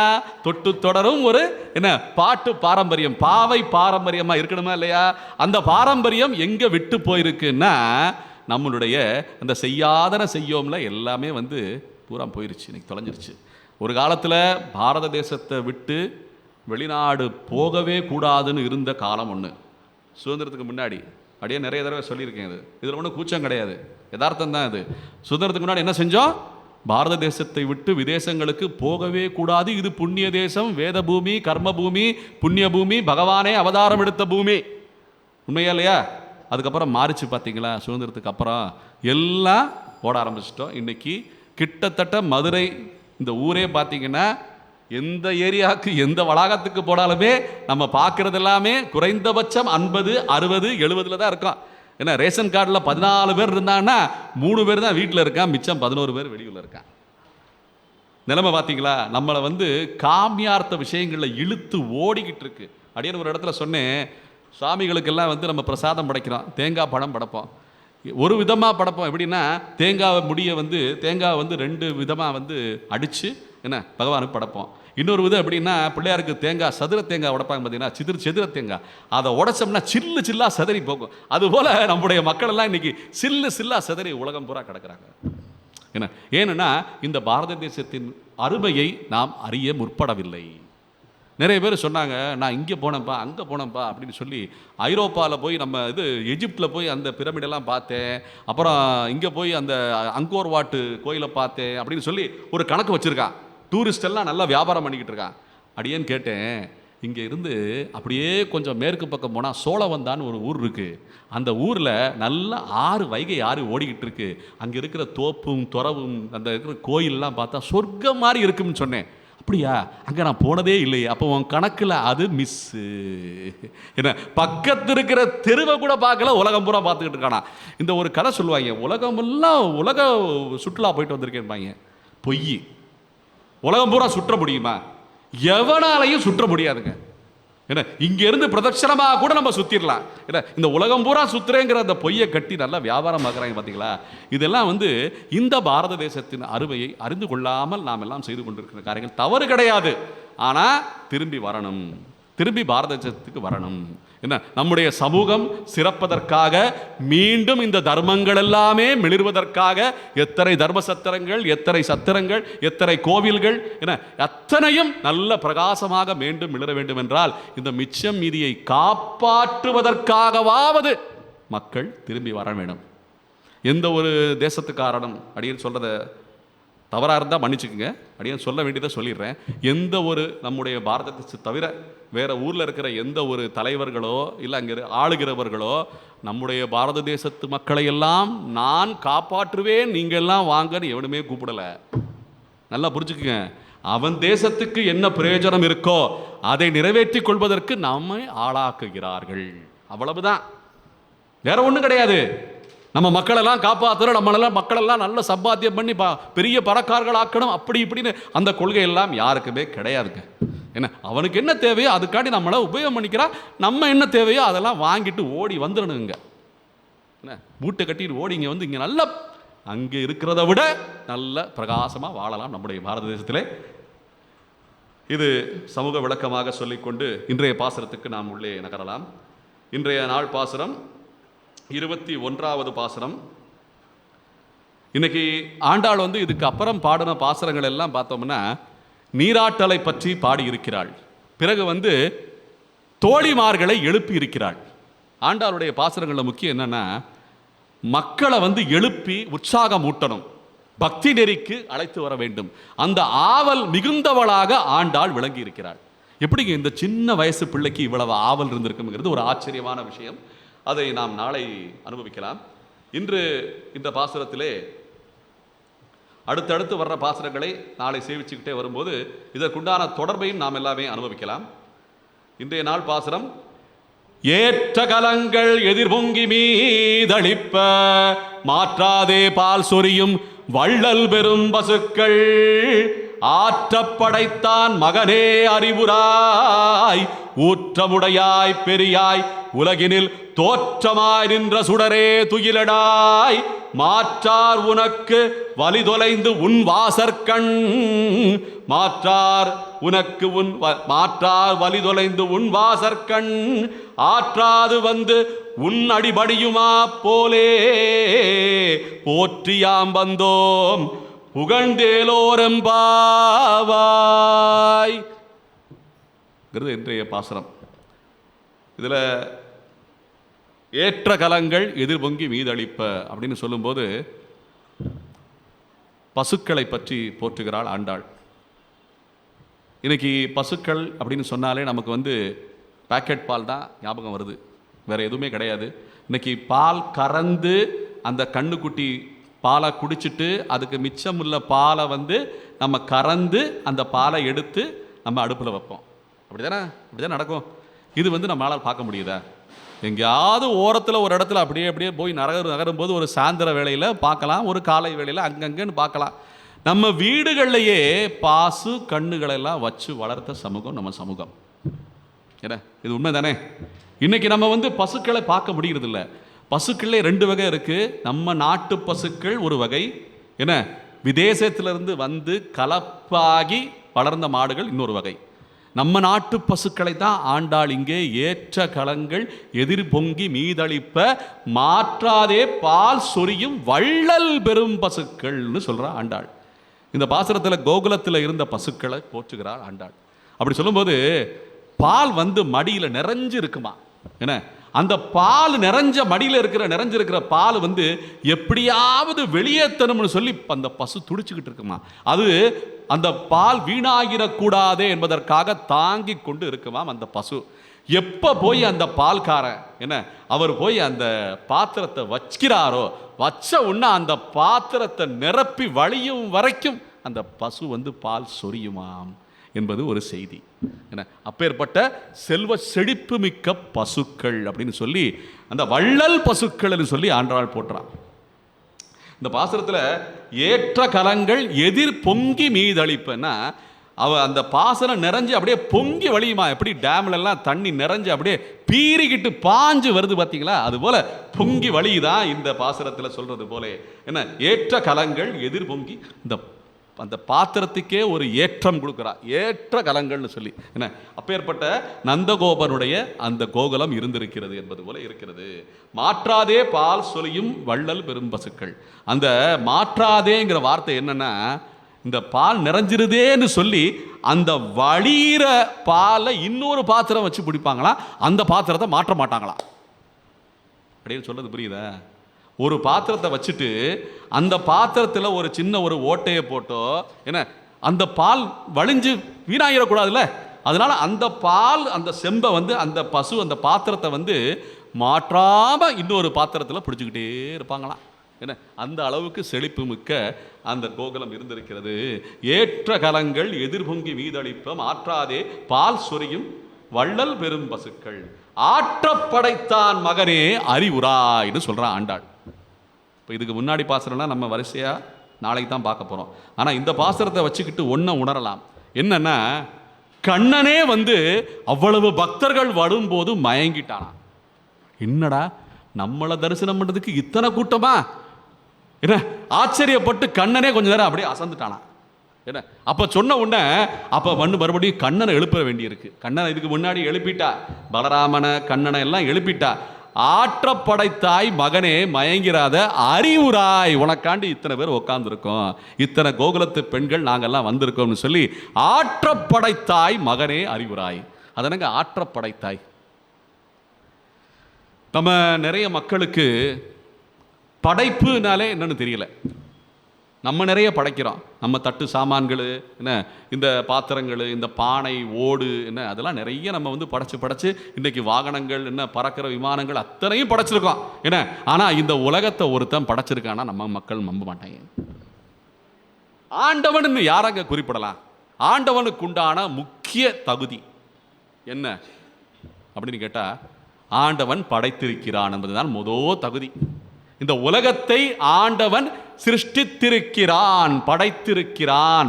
அவனுடைய ஆற்றலால் தான் இந்த உலகம் சாதாரணமாக படைக்கப்பட்டது என்று சொல்லுது வேதம். இந்த 7 உலகங்களையும் அந்த அங்கிருந்து மூலப்பிரகிருதியிலிருந்து மூலப்பிரகிருதியிலிருந்து இந்த பஞ்சபூதங்களை எல்லாம் கலந்து பஞ்சீகரணம் செய்து இந்த எந்திரங்களை எல்லாம் படைத்து, இந்த தாவர ஜந்துக்களை எல்லாம் படைத்து, ஜங்கமங்களை எல்லாம் படைத்து, மனிதர்கள் எல்லாம் படைத்து ஆண்டவன் படைச்சிருக்கான். பிரம்மாவை படைச்சு அவன் வாயிலா படைச்சிருக்கான். இதுதான் சிருஷ்டி. சாதுர்வர்ணியம் மயா சிருஷ்டம் குண கர்ம விபாகசக அப்படின்னு சொல்லி கண்ணன் சொல்றான். இதுல ஒரு வார்த்தை முக்கியமா வருது. என்ன வார்த்தை தெரியுமா? சாதுர்வர்ணியம் மயா சிருஷ்டம் சொல்லி வருது. சிருஷ்டியை நான் செய்திருக்கிறேன்னு சொல்லி செல்ஃப் டிக்ளரேஷன் பண்றான் கண்ணன்.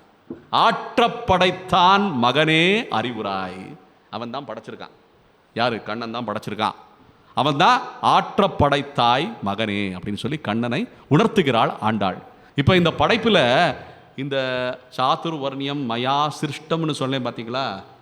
நம்ம இன்னைக்கு எந்த ஒரு நிர்வாகத்தை பார்த்தாலும், எந்த ஒரு நிறுவனத்தை பார்த்தாலும் என்ன சொல்லுவோம்? அங்கே சிஸ்டம் எப்படி இருக்கு அப்படின்னு கேட்போம்.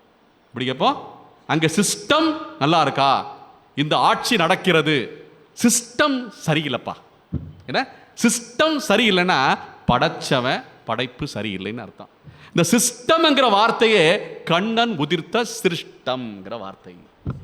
சாதுர்வர்ணியம் மயா சிருஷ்டம். டே, இது நாம் படைச்சிருக்கே, அடியேனுடைய, இது நாம் படைச்சிருக்கே, என்னுடைய இந்த சிருஷ்டி என்னுடைய சட்டத்தின்படிதான் இயங்கும் என்பதுதான் கண்ணனுடைய திருவாக்கு. சாதுர்வர்ணியம் மயா சிருஷ்டம்னு சொல்வது போல, ஆற்றை படைத்தான் மகனே அறிவுராய், தோற்றமுடையாய். என்ன சொல்ற ஆண்டாள்? ஆற்ற படைத்தாய் மகனே அறிவுராய், உலகினில் தோற்றமாய் நின்ற பெரும் சுடரே அப்படின்னு சொல்றா. தோற்றமாய் நின்ற சுடரே அப்படின்னு சொல்லி பகவத்கீதையில் நடந்த நிகழ்வுகளை ஆண்டாள் இங்கே சுட்டி காட்டுகிறார். அவன் சொல்றான், கண்ணன் இந்த உலகத்தெல்லாம் நான் தாண்டா படைச்சிருக்கேன் அப்படின்னு சொன்னா அர்ஜுனன் சரியா கேட்கல. அது எப்படி அப்படின்னு கேள்வி மேல கேள்வி கேட்டுக்கிட்டே வர்றான். எடுத்தாம் பாருங்க விஸ்வரூப தரிசனத்தை.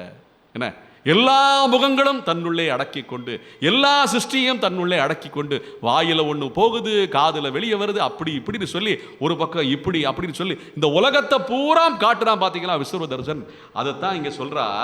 என்ன, இங்க ஊற்றமுடையாய் பெரியாய் உலகினில் தோற்றமாய் நின்ற சுடரே துயிலடாய்.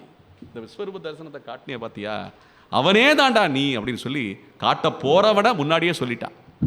இந்த உலகம் எல்லாமே நீதான்னு சொல்லி அந்த பாரத போரில் காட்ட போற தரிசனத்தை ஆண்டாள் முன்னாடியே விளக்குறது போல, இது ஆண்டாள் செய்யறது அணுகாரம். கோகுலத்தில் பாடினதை தான் திருப்பி பாடுறா. அதனால முன்னே பின்னே இருக்கும். அவங்க முன்னாடி அவதாரம் எடுத்து அந்த விஸ்வரூப தரிசனத்தை இங்கே சுட்டி காட்டுகிறாள் ஆண்டாள். உலகினில் தோற்றமாய் நின்ற சுடரே அப்படின்னு சொல்றான். சுடர்னா இந்த கண்ணனை பார்ப்பதற்கு யாராலும் முடியாது. விஸ்வரூப தரிசனத்தை, கண்ணனுடைய தரிசனத்தை பார்க்க வேண்டும் என்றால் அதற்கு தனி கண் வேணும், சக்ஷுஸ் வேணும். என்ன, அந்த அந்த அந்த அக்ஷிதான் வந்து பார்க்க முடியும். அதுபோல தனியாக ஒரு கண்ணனை, ஒரு கண்களை கண்ணன் அர்ஜுனனுக்கு அளித்த பிறகுதான் அர்ஜுனனுக்கு பார்க்க நேர்ந்தது என்பது பெரியவர்களுடைய திருவாக்கு. அப்படி சொல்லும்போது அதான் இங்கே சொல்ற ஆண்டாள் ஊற்றமுடையாய் பெரியாய் அப்படின்னு சொல்ற ஆண்டாள். ஊற்றமுடையாய்னா ஒரு பக்தன் தேறி வருகிறான் என்றால் அவனை தேற்றும் கடமை பகவானுக்கே இருக்கா. எப்படி இருக்கும் பாருங்க. ஒரு பக்தன் தயாராயிட்டான், அவனுடைய மனது தன்னை அடைவதற்கு தயார் ஆகிவிட்டதுன்னு சொல்லி ஒரு நாமாவை சொல்றானோ, ஒரு கர்மாவை செய்யறானோ, கோயிலுக்கு போறானோ, மாலை கட்டுறானோ, ஏதாவது பண்ணட்டும். அப்படி பண்ண அந்த நிலையிலிருந்து அடுத்த நிலைக்கு நானே தேற்றுவேன்னு சொல்லி ஆண்டாள் சொல்றா. கண்ணன் சொன்னதை சொல்றா. ஊற்றமுடையாய் பெரியாய்னு சொல்ல, அந்த உறுதி, அந்த ஊற்றமுடைய பகவான் அப்படின்னு சொல்லி கண்ணனை போற்றும் விதமாக ஊற்றமுடையாய் பெரியாய் உலகினில் தோற்றமாய் நின்ற சுடரே துயிலடாய், மாற்றார் உனக்கு வழி தொலைந்து உன் வாசற்கண் அப்படின்னு சொல்றான். மாற்றார் உனக்கு வழி தொலைந்துன்னா இதுல என்ன அர்த்தம் புரியும்னா, நம்ம கண் கூட எல்லாம் பார்த்துருக்கோம். அதை நிறைய நாஸ்திகர்கள் இருக்காங்க பார்த்தீங்களா, பரமநாஸ்திகர்கள், கடவுளே இல்லை அப்படிங்கிற கொள்கையை வச்சுக்கிட்டு இருப்பான், கடவுள் மறுப்பு கொள்கைன்னே வச்சுக்கிட்டு இருப்பான். அவங்க கூட ஒரு காலத்தில் பார்த்தீங்கன்னா ஸ்ரீ வைஷ்ணவ சித்தாந்தத்தை தொட்டு என்ன, அவர் அதில் பெரிய ஒரு ஆச்சாரியனாக இருந்த ஸ்ரீமத் பகவத் ராமானுஜரை பற்றி கதை எழுத ஆரம்பித்ததை பார்த்தோமா இல்லையா? அப்படின்னு சொல்றது புரியுதா? என்ன அப்போ நம்ம புரிஞ்சுக்கலையே. என்ன புரிஞ்சுக்கல?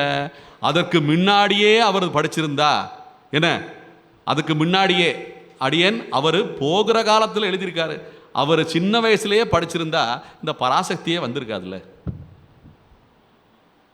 அப்படின்னு சொல்றது புரியுதா? நல்ல விளக்கமாக புரிஞ்சுக்குங்க. இது சமூக சிந்தனை, இது சமூகத்துக்கு உண்டான செய்தி அடியேன்னு சொல்லிக்கிட்டு இருக்கேன். என்ன காரணம்னா, படிக்காத பயல்களோட பழகி படிக்காத பயல்களெல்லாம் நம்ம பெரியவர்களாக்கி அவஸ்தைப்படுறது நம்ம தான். நல்ல படித்த பயல்களோட வேதம் வேதாந்தம் என்ன இதிகாச புராணங்கள் படித்த தர்மத்தை அறிந்த அந்த மக்களோட பழக ஆரம்பிங்க. அந்த மக்களுடைய எண்ணிக்கையை பெருக்குங்க. இந்த ப்ரொடக்ஷன் சொல்லுவாங்க பார்த்தீங்களா, இந்த ப்ரொடக்ஷன்ன்ற வார்த்தை சம்ஸ்கிருத வார்த்தை. என்னால் தெரியுமா? நம்ம கோயிலில் போனால் என்ன பண்ணுறோம்? பிரதக்ஷணம் பண்ணுகிறோம். ஒரு பிரதக்ஷணம். நம்ம ஆலைகள் எல்லாம் இருக்குல்ல, சுற்றுன்னு சொல்லுவாங்க. முதல் சுற்று, இரண்டாவது சுற்று, அதெல்லாம் சுத்தவே மாட்டான், அந்த எந்திரத்தை இயக்கிக்கிட்டு இருப்பான். இந்த முதல் சுற்றுல எத்தனை தயாராச்சுன்னு கேட்பான். எப்படி இந்த முதல் சுற்றுல எத்தனை தயாராச்சு? ஒரு சுற்று ஒரு பிரதக்ஷணம், அது ஒரு ப்ரொடக்ஷன். எப்படி அப்படி பிரதக்ஷணம் ஆக ஆக அந்த எந்திரம் சுற்ற சுற்ற பொருள் தயாராகி வெளியில வந்துகிட்டே இருக்கும். ஆலைகள்ல இதான் நடக்குது. புரியுதா? அதான் ப்ரொடக்ஷன். அப்போ நம்ம ப்ரொடியூஸ் பண்ணுறது, நம்ம தயாரிக்கிற பொருள்கள் நல்ல பொருட்களாக இருக்க வேண்டுமா இல்லையா? நல்ல பொருட்களாக தயாரித்து தான் நம்ம படைக்கணும். படைப்பில் அதான் சிறந்த படைப்பு. ஆண்டவன் எல்லாத்தையும் கொடுத்துட்டாங்க. நல்ல ஆலையை கொடுத்துட்டான், நல்ல எந்திரங்களை கொடுத்துட்டான், ஏன்னா நல்ல சூழ்நிலையை கொடுத்துட்டான், நல்ல வேலையாட்களை கொடுத்துட்டான், எல்லாம் கொடுத்துட்டான். ஆனால் நம்ம அந்த ஃபார்முலாவை சரியாக உபயோகம் பண்ணலாம்னா ப்ரொடியூஸ் பண்ணப்படுகிற அந்த பொருட்கள் சரியாக இருக்காது. நம்ம பாரத தேசத்துக்கு உண்டான ஒரு நிலைமை இதுதான். மக்கள் தொகை பெருகி போச்சு, ஆனால் ப்ரொடக்ஷன் சரியில்லை. ஏனோ தானோன்னு சொல்லி எதையுமே சரியா புரிஞ்சுக்காம கண்ட மேனிக்கு ஓடிக்கிட்டு இருக்கு. இது யதார்த்தமான நிலைமைங்க. இதை நம்ம ஒத்துக்கொள்ளலாம், ஒத்துக்கொள்ளாம இருக்கலாம். நிலைமையை அவங்க யோசிச்சு பார்த்துக்குங்க. எப்படி நம்ம வணங்குறோம்? கிரக பிரவேசத்துக்கு போறோம், அங்க என்ன நிக்குது? மாற்றாதே பால் சொரியும் வள்ளல் பெரும் பசுக்கள் நிக்குதா இல்லையா?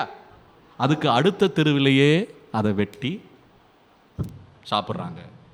இப்போ இதை எப்படி கணக்கு வச்சுக்கிறது? இந்த கோயிலில் ஒரு சிலை இருந்தால் அதை போய் இடித்தோம்னா பெரிய ஒரு போராட்டம் நடக்கும். என்ன, இந்த கோயிலில் இருக்கிற சாமிகள் எல்லாமே சேர்த்து 33 தேவர்கள் எல்லாமே இந்த பசுல இருக்குன்னு சொல்லி அந்த பசுவை நிப்பாட்டி அதைத்தான் கிரகப்பிரவேசத்துக்கு அனுப்புகிறோமா இல்லையா? அதுக்கு பின்னாடி தான் அந்த வீட்டை கட்டுன எல்லாருமே உள்ளே போவாங்க. உண்மையா இல்லையா? அப்போ அந்த பசுவை, தெய்வங்கள் எல்லாம் உரைகின்ற பசுவை பார்த்துக்கிட்டு வணங்கிக்கிட்டு இருக்கோம், வேடிக்கையும் பார்த்துக்கிட்டு இருக்கோம். அதையும் இதான் நம்ம நிலைமை. நம்முடைய உரிமைகள், நம்முடைய தன்மைகள், நம்மளுடைய கல்வி, இந்த ஆன்மீக கல்வி அத்துணையும் சேதப்படுத்தப்பட்டிருக்கிறது. பிறகுதான் விக்கிரகங்கள் சேதப்படுத்தப்படுகின்றன. சாஃப்ட்வேர் ரொம்ப முக்கியங்க. சாஃப்ட்வேர் ரொம்ப முக்கியம். எந்த மக்களுக்கு அதிகப்படியான சன்மானம் தரப்படுகிறது?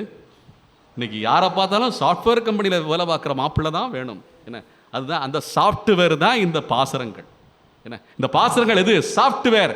இதை வச்சு தான் சாமிக்கு பூஜையும் ஆராதனையும் பிரசாதங்களும் அனைத்துமே இருக்கிறது. இந்த சாஃப்ட்வேரை நம்ம சரியா இயக்கம் பண்ணல. வேற சாஃப்ட்வேர் எல்லாம் பூந்துருச்சு. இப்ப புரியுதா? வேற சாஃப்ட்வேர்லாம் பூஞ்சிருச்சு, அது வேலை பார்த்துக்கிட்டு இருக்கு. இந்த சாஃப்ட்வேரை மூடி வச்சுட்டோம் நம்ம. திருப்பாசனங்களான இந்த திருப்பாவை பாசனங்கள் எல்லாம் ஒரு காலத்தில் சின்ன வயசுல சேவிச்சவங்க உட்கார்ந்துருக்கீங்க. இன்னைக்கு நம்ம மக்களை சேவிக்க வைக்கிறோமா அப்படின்றது கேள்வி. சேவிக்க வைக்கணும். ஏன்னா இதோட அருமை தெரியணும், இதோட மதிப்பு தெரியணும். முதல்ல மதிப்பை புரிய வைக்கணுங்க. அப்புறம்தான் அடியன் முந்தியெல்லாம் சொற்பொழிவெல்லாம் பண்ணுவேன். அப்போ ஒருத்தர், ஒரு இன்ஜினியர் என்கிட்ட நண்பராக இருந்தார். அவர் சொன்னார், ஏப்பா நல்ல சொற்பொழிவு பண்ணுற நீ, உன்னை பற்றி நிறைய மக்கள் பேசுகிறாங்க, நீ எல்லாம் எப்படி தெரியுமா இருக்கணும், நல்ல பில்டப் கொடுக்கணும்பா. என்ன சொல்லார் அவர் தெரியுமா? உன்னை பற்றியெல்லாம் சும்மா நீ சாதாரணமாக போய் கூப்பிட்ற இடத்துலாம் போய் பேசிக்கிட்டு இருக்காத. உன்னை பற்றி நல்லா பேசுறது எப்படி இருந்தாலும் பரவாயில்ல, ஆனால் நீ பேசுறதை பற்றி ரொம்ப பெருமையாக அறிமுகம் பண்ணு போனேன், இவர் வர்றாரு அவர் வர்றாரு இன்னார் இணையாருன்னு சொல்லி ஒரு பில்டப் கொடுக்கணும் உனக்கு, அப்பதான் உன்னை மதிப்பாங்க அப்படின்ட்டாரு. அது உண்மைதான். அடியேன் பேசுற விஷயத்தை கேட்குறாங்களோ இல்லையோ, திடீர்னு ஒருத்தர் வருவார், என்னப்பா நீ யூடியூப்ல பயங்கரமா பேசிக்கிட்டு இருக்க, எங்க பார்த்தாலும் ஒரு யூடியூப் வருது. அடியேன் திருப்பி கேட்பேன், ஏதாவது நீ கேட்டிருக்கியா அப்படின்னு கேட்பேன். நான் கேட்டதில்லை, பார்த்துருக்கேன், விஷயம் தெரியாது, ஆனா அந்த பில்டப் மட்டும் நிக்குது. புரியுதா? இதுதான் உலகம். இன்னைக்கு ஜம்பம் பண்றவங்களுக்கு தான் மதிப்பு, உண்மையா தான தர்மம் பண்றவங்களுக்குலாம் மதிப்பு இல்லை. இந்த ஜம்பம் யாரு பண்றாங்களோ அவங்கள பார்த்து அப்படியே பார்ப்பான். தெருவில் நடந்து போவேங்க, நடந்து போனால் நம்ம தலையாட்டினாலும் இவனா அப்படின்னு திரும்பிக்குவாங்க. அப்புறம் அந்த 2 சக்கர வாகனத்தில் போவேன், அப்போ கொஞ்சம் லேசா அப்படின்பா. 4 சக்கர வாகனத்தில் போய் பாருங்களேன், உள்ள யாரு வர்றா அப்படி எட்டி பார்ப்பான். ஓ அப்படியா, அப்படி தலையாட்டுவான். யதார்த்தம், நடக்கிற யதார்த்தம். ஏன்னா காசு பணம் எங்கே இருக்கோ அங்கே தான் மதிப்பு இருக்கு. ஞானத்துக்குண்டான மதிப்பு கொஞ்சம், ஞானம்னா என்னன்னே தெரியறது இல்லையே, ஞானம் என்னன்னு தெரியறதே இல்லையே. அப்போ இந்த கீதா பவனத்தை அடியேன் பாதம், இந்த கீதா பவன நிலத்தை தொட்டு வணங்க வேண்டும். ஏன்னா இங்கே இந்த ஏற்படுத்தியவங்க எல்லாமே மிக செல்வங்கள் படைத்த என்ன அவர்கள் தான் இந்த கீதாபவனத்தை ஏற்படுத்தி இருக்கிறார்கள். ஏன்னா எளியோருக்கும் இந்த பகவத்கீதை கொண்டு சேர வேண்டும், போய் சேர வேண்டும் என்ற அந்த உன்னத நோக்கத்தோடு இங்கே வரவங்க எல்லாமே என்ன பெரிய கோடீஸ்வரர்களாக வந்துகிட்டு இருக்காங்க.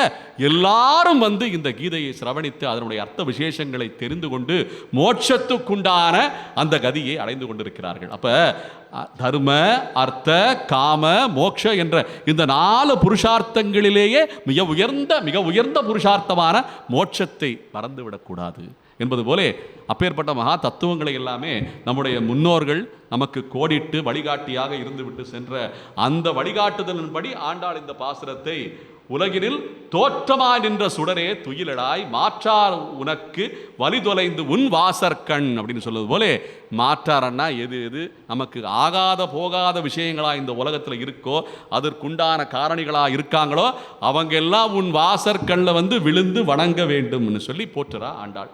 ஏன்னா அப்பேற்பட்ட இந்த மகாபலி சக்கரவர்த்தியோ அதற்கு முண்டான அசுரர்களும் அரக்கர்களும் இது புராண விஷயங்கள். என்ன இன்னைக்கு இருக்கிற அசுரர்கள் அரக்கர்கள்லாம் நமக்கு கணக்கு கிடையாது, ஏகப்பட்டவே ரைட்டாங்க. அன்னைக்கெல்லாம் வந்து இன்னார் இணையார்தான் அசுரர் அரக்கன்னு சொல்லி நம்ம பெயர் சொல்லி வணங்கிட்டோம். இன்னைக்கு வந்து இன்னார் இணையார் அசுரர்கள்னு சொல்ல முடியாது, ஏன்னா எல்லாமே வந்து பெருகி போச்சு. ஏன்னா அசுர குணங்கள் நமக்குள்ளேயும் இருக்கு, அரக்க குணங்கள் நமக்குள்ளேயும் இருக்கு. ஒரு நேரத்தில் நல்லவனாக இருக்கும், ஒரு நேரத்தில் கெட்டவனாக ஆயிடுறோம். என்ன அந்த மாதிரி தான் இன்னைக்கு எல்லாமே கலந்துருச்சு. இன்னைக்கு வந்து அப்படியே அரக்கடனா அப்படியே பல்லாம் அப்படியே பெருசாக இருந்து பார்த்தாலே அகோரமாக இருக்கிறவங்க மட்டும் கிடையாது, நல்ல அழகாக இருக்கிறவங்களுக்குள்ளேயும் அசுரன் அரக்கன் இருக்கான் அப்படின்னு சொல்லும்போதே எல்லாத்துக்குமே இன்னைக்கு ஒரு சாதனம் எது வடிகட்டுறதுக்கு வேண்டும். அந்த சாதனம் எப்படி அடியன் வந்து செய்கிற வியாபாரத்தில் ஒரு சின்ன ஒரு எந்திரத்தை வச்சுக்கிட்டு ஒரு சாதனத்தை வச்சுக்கிட்டு நீரை வடிகட்டுறதுக்குண்டான சாதனமாக இருக்கிறதோ, அதுபோல இந்த உலகத்தில் இருக்கின்ற அத்துணை குணங்களையும் என்ன வடிகட்டுவதற்காக ஒரு சாதனம் எது என்றால் அதுதான் இந்த 30 பாசுரங்கள் ஆண்டாளுடைய திருப்பாசுரங்கள் என்பதை புரிந்து கொள்ள வேண்டும். ஆகையாலே இந்த பாசுரத்திலே மாற்றார் உனக்கு வழி தொலைந்து உன் வாசற்கண் பற்றி அப்படின்னா என்னங்க அர்த்தம்? உன்னு சொல்லி ஆண்டாள் அவனை குறிப்பிட்டு கூறுகிறாள். என்ன வேற ஏதோ ஒரு தெய்வத்தையோ போய் நாடி என்ன இந்த கர்மாவை எல்லாம் கழிக்கிறதுக்கு போனா அவங்க இது இடம் கிடையாது போயிருன்றுவாங்க. கர்மாவை கழிக்கிறதுக்கு நவகிரகத்தில் போய் நவகிரக என்ன அங்கே போய் சுற்றி வந்து கர்மா கழியணும்னு சொன்னால் கர்மா அவங்களால கழிக்க முடியாது. ஏன்னா வேறு தெய்வத்தை கருப்பண்ண சாமியோ இல்லை மாடசாமியோ எல்லாம் அவங்ககிட்ட போய் கர்மாவை கழியன்னா கர்மாவை கழிக்க முடியாது. அப்போ யார் கர்மாவை வெட்டுவதற்குண்டான ஆற்றப்படைத்தான் மகனாக இருக்கிறானோ அவங்ககிட்ட தான் போகணும்ன்றதுனால நேரடியாக ஆண்டாள் கண்ணனை பார்த்து கூறுகிறாள். என்ன அப்ப வந்து ஆற்றப்படைத்தாய் மகனை அறிவுராய்னு சொல்வது போல மாற்றார் உனக்கு வழி தொலைந்து உன் வாசற்கண் அப்படின்னு சொல்ற ஆண்டார். உன்கிட்ட வந்தாதான் இந்த கர்மாக்கள் எல்லாம் துளையும், ஆற்றாது வந்து உன் அடிபணியுமா போலே போற்றியா வந்தோம் புகழ்ந்தேலோ ரெம்பாவாயின்னு சொல்லி ஆண்டாள் இந்த பாசுரத்தில் முடிச்சு கட்டுறா. என்ன காரணம்னா இன்றைக்கு நம்ம வந்து இருக்கிற உலகத்தில் இந்த கர்ம வினைகள் இதெல்லாம் சொன்னால் ஈஸியாக நம்புறதில்லை. உண்மை யதார்த்தம் தான். திடீர்னு இந்த கர்மா என்ன நான் சாப்பிட்டா என்ன ஆயிரப்போகுது, என்ன நான் ஏதாவது லஞ்சம் வாங்கினா என்ன ஆயிரப்போகுது, நல்லா தானே இருக்கேன் அப்படின்னு சொல்லி ஒரு தைரியம் வருது பார்த்தீங்களா? இந்த கெட்டது செய்கிறதுக்கு ஒரு தைரியம் வருது பார்த்தீங்களா? இது என்ன கலியுக நிர்ணயம் என்னன்னு தெரிஞ்சுக்கணும். அது கலியுகத்தில் என்ன சொல்கிறாங்கன்னா ஆச்சாரியர் ரிஷிமார்கள் சொன்ன விஷயம் இதெல்லாமே அடியன் கேட்டிருக்கேன். இதே கேள்வி அடியன் முன்னோர்கள்லாம் சில பெரியவர்கள்லாம் கேட்டேன். அவங்க என்ன சொல்கிறாங்க, இந்த கலியுகம் எப்படி போகும்னா ஒரு குற்றம் செய்கிறவனை என்ன ஒரு கொள்ளை அடிக்கிறவனையோ ஒரு ஏமாத்துகிறவனையோ என்ன மேலும் மேலும் அதை செய்ய தூண்டுமாம். அந்த செய்த காரியம் சரி என்று அவனை நினைக்க தூண்டி மேலும் மேலும் அவனை அந்த பள்ளத்திலே அதள பாதாளத்திலே கொண்டு போய் தள்ளிடுமா. அவன் எந்திரிச்சு வரவே முடியாத அளவுக்கு இந்த கலியினுடைய அந்த திடமான சிந்தனை அந்த செயல் இருக்குமா. இதான் கலியுடைய அந்த சிந்தனை. அப்படி இருக்கும்போது நம்ம குற்றம் பண்ணுறான் நல்லா இருக்கான்னு நினைக்கிறோம் பார்த்தீங்களா, அதுதான் அந்த கலி. அவன் நல்லா இருக்கான்னு சொல்ற பார்த்தீங்களா, அவன் நல்லா இருப்பானா அப்படின்னு கேள்வி கேட்கணும். அந்த கடைசியில் தான் தெரியும். அது என்ன இப்போ தெரியாது நமக்கு. ஆகையாலே இந்த நல்ல காரியங்களிலே நாம் ஈடுபடுவதற்கு முயற்சி செஞ்சுக்கிட்டே வந்தோம்னா நல்லா இருக்கலாம். இந்த கெட்ட காரியங்களை இதை பிரித்து பார்க்குற அளவுக்கு நமக்கு தைரியம் வேண்டும் முதல்ல. ஆகையாலே இந்த சத்கர்மாக்கள், சத் விஷயங்கள் என இது போன்ற நல்ல விஷயங்களே நாம் சமூகம் எல்லாமே ஈடுபட்டு நல்ல பக்தியிலே திளைக்க வேண்டும் என்பது சொல்வது போல இந்த ஆண்டாருடைய திருப்பாசுரங்கள் இன்றைய பாசுரத்தை அப்படி இருந்தோம்னா புகழ்ந்தேலோர் எம்பாவாய், எல்லாரும் புகழும் வண்ணம் நாம் எல்லாம் இருக்கலாம்னு சொல்லி ஆண்டாள் இந்த பாசுரத்தை முடிக்கிறார். போற்றி யாம் வந்தோம், நாம் எல்லாம் போற்றப்படுகின்ற புகழப்படுகின்ற மக்களாக நாம் எல்லாம் இருக்கலாம் இந்த பக்தி மார்க்கத்திலே என்று சொல்லி ஆண்டாள் இந்த பாசுரத்தை நிறைவு செய்கிறாள். இத்துடன் இன்றைய இந்த 3 பாசுரங்கள் விளக்கமாக சிறிது நேரம் அனுபவித்தோம். இந்த அனுபவத்தோடு இன்றைய சொற்பொழிவை நிறைவு செய்து கொள்ளலாம் என்று அடியனுடைய உத்தேசம். ஏதாவது கேள்வி பதில் இருந்தால் கேட்கலாம். ஒரு 2 நிமிடம். அடியேன் ஏதாவது பிழை சேர்ந்திருந்தால் மன்னித்தருள வேண்டும். ஏன்னா இருக்கிறவங்க எல்லாமே நல்ல அனுபவம் மிக்க, ஆண்டாள் போல அனுபவம் மிக்க பெரியவங்க.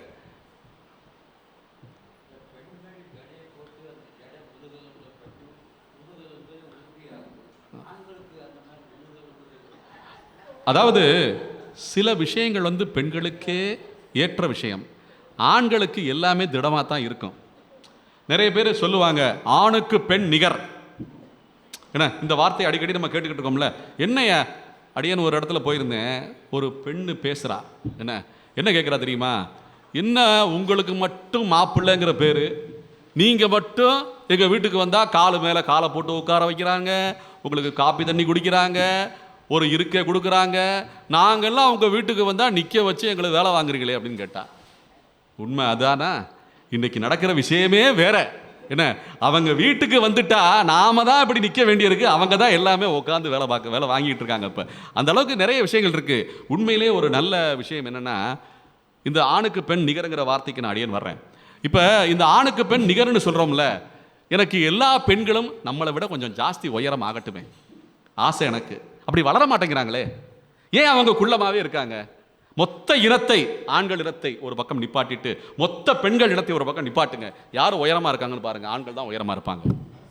அது அடியேன்னு ஒன்றும் செய்ய முடியாதுங்க. இது ஆற்ற படைத்தான் மகனே, அவன்கிட்ட தான் போய் கேட்கணும், கண்ணன்ட்ட தான் போய் கேட்கணும். என்ன அவன் தான் படைச்சிருக்கான். அப்போ இந்த முதுகெலும்பு சரியாக சொல்ல போனால் நமக்கு உண்மையிலே நல்ல திடமாக தான் இருக்கு. அது ஒன்று இயற்கையாகவே அந்த திடமே நமக்கு போதும், அதை காப்பாற்றினாலே நமக்கு போதும். ஆனால் பெண்களுக்கு அப்படி கிடையாது. அவங்கள் இரு பிறப்பாளர்கள். ஒன்று அவர்கள் இருக்கும் பிறந்த வீட்டிலே வளரும் போது பிறந்திருக்கிறார்கள், மற்றொன்று புகுந்த வீட்டுக்கு சென்று இன்னும் ஒரு பெண் பிள்ளையோ ஆண் பிள்ளையோ பெற்றெடுக்கும் போது அவ்வளவு வலு அவர்களுக்கு தேவை. அந்த முதுகெலும்பு அவ்வளவு வலுவா இருக்க வேண்டும் என்ற காரணத்தினாலே அவர்களுக்கு வலு இன்னும் சேர்க்க வேண்டும் என்ற காரணத்தினாலே இந்த ஜடையை பின்னுகிறார்கள். பதில் சரியா? வேற ஏதாவது கேள்வி இருந்தால் கேட்கலாம். இது நம்ம கலாச்சாரத்தோட ஒற்றி வர்ற விஷயங்களுங்க. இது நம்ம விட்டுட்டோம். நீங்க சீன தேசத்துக்கு போய் பாருங்க, அங்க ஜடை பின்றாங்க. நம்ம கலாச்சாரம் தான் அங்கேயும் இருக்கு. முக்கியமாக அடியேன்னு சொல்ல வந்தது என்னன்னா, இந்த கலாச்சாரம்ங்கிற வார்த்தை இருக்குல்ல, அதை ஆங்கிலத்தில் என்ன சொல்றாங்க? கல்ச்சர். இது ஒரு காப்பி. கலை உடன் சேர்ந்த ஆச்சாரம் என்பதுதான் வார்த்தை. கலை என்ன அழகு, ஆச்சாரம் என்ன ஒழுக்கம், பழக்கம்னு அர்த்தம். என்ன இந்த கலையுடன் சேர்ந்த ஆச்சாரம் என்பது நம்முடைய பாரத தேசத்துக்கு மட்டும்தான் சேர்ந்தது. ஏன்னா இது கலாச்சாரம். அந்த வார்த்தையை அவன் மாற்றி கல்ச்சர் அப்படின்ட்டான். இப்போ கலாச்சாரமே நம்மது தானே, நம்ம தானங்க அவனுக்கு சொல்லித்தரணும், அவன் எதுக்குங்க நமக்கு சொல்லித்தரணுங்கிறத நம்ம புரிஞ்சுக்கணுமா இல்லையா?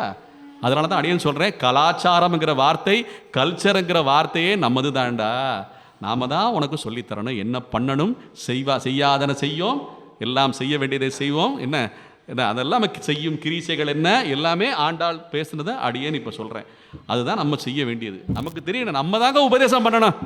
நம்ம போய் கேட்டுட்டு வந்துக்கிட்டு இருக்கோம் அங்கே. என்ன வேறு ஏதாவது கேள்வி இருந்தால் கேட்கலாம். இன்றைய பாசுர விளக்கத்தை நிறைவு செய்து கொண்டு, அடியோமோடும் நின்னோடும் பிரிவின்றி 1000 பல்லாண்டு பல்லாண்டு பல்லாண்டுன்னு சொல்லி ஜெய் ஸ்ரீராம், ஜெய் ஸ்ரீமன்னாராயணா, ஆண்டாள் திருப்பொன் திருவடிகளே சரணம். நாளை மீண்டும் தொடருவோம். எல்லோரும் வந்திருந்து திருப்பாவை ஆண்டாள் அருளை பெறுமாறு கேட்டுக்கொள்கிறோம். 14ஆம் தேதி வரை நடைபெற இருக்கிறது. எல்லோரும் இன்னும் திரளாக வந்திருந்து நம்முடைய திருப்பாவை கேட்டு அருள வேண்டுமாய் கேட்டுக்கொள்கிறேன். வணக்கம்.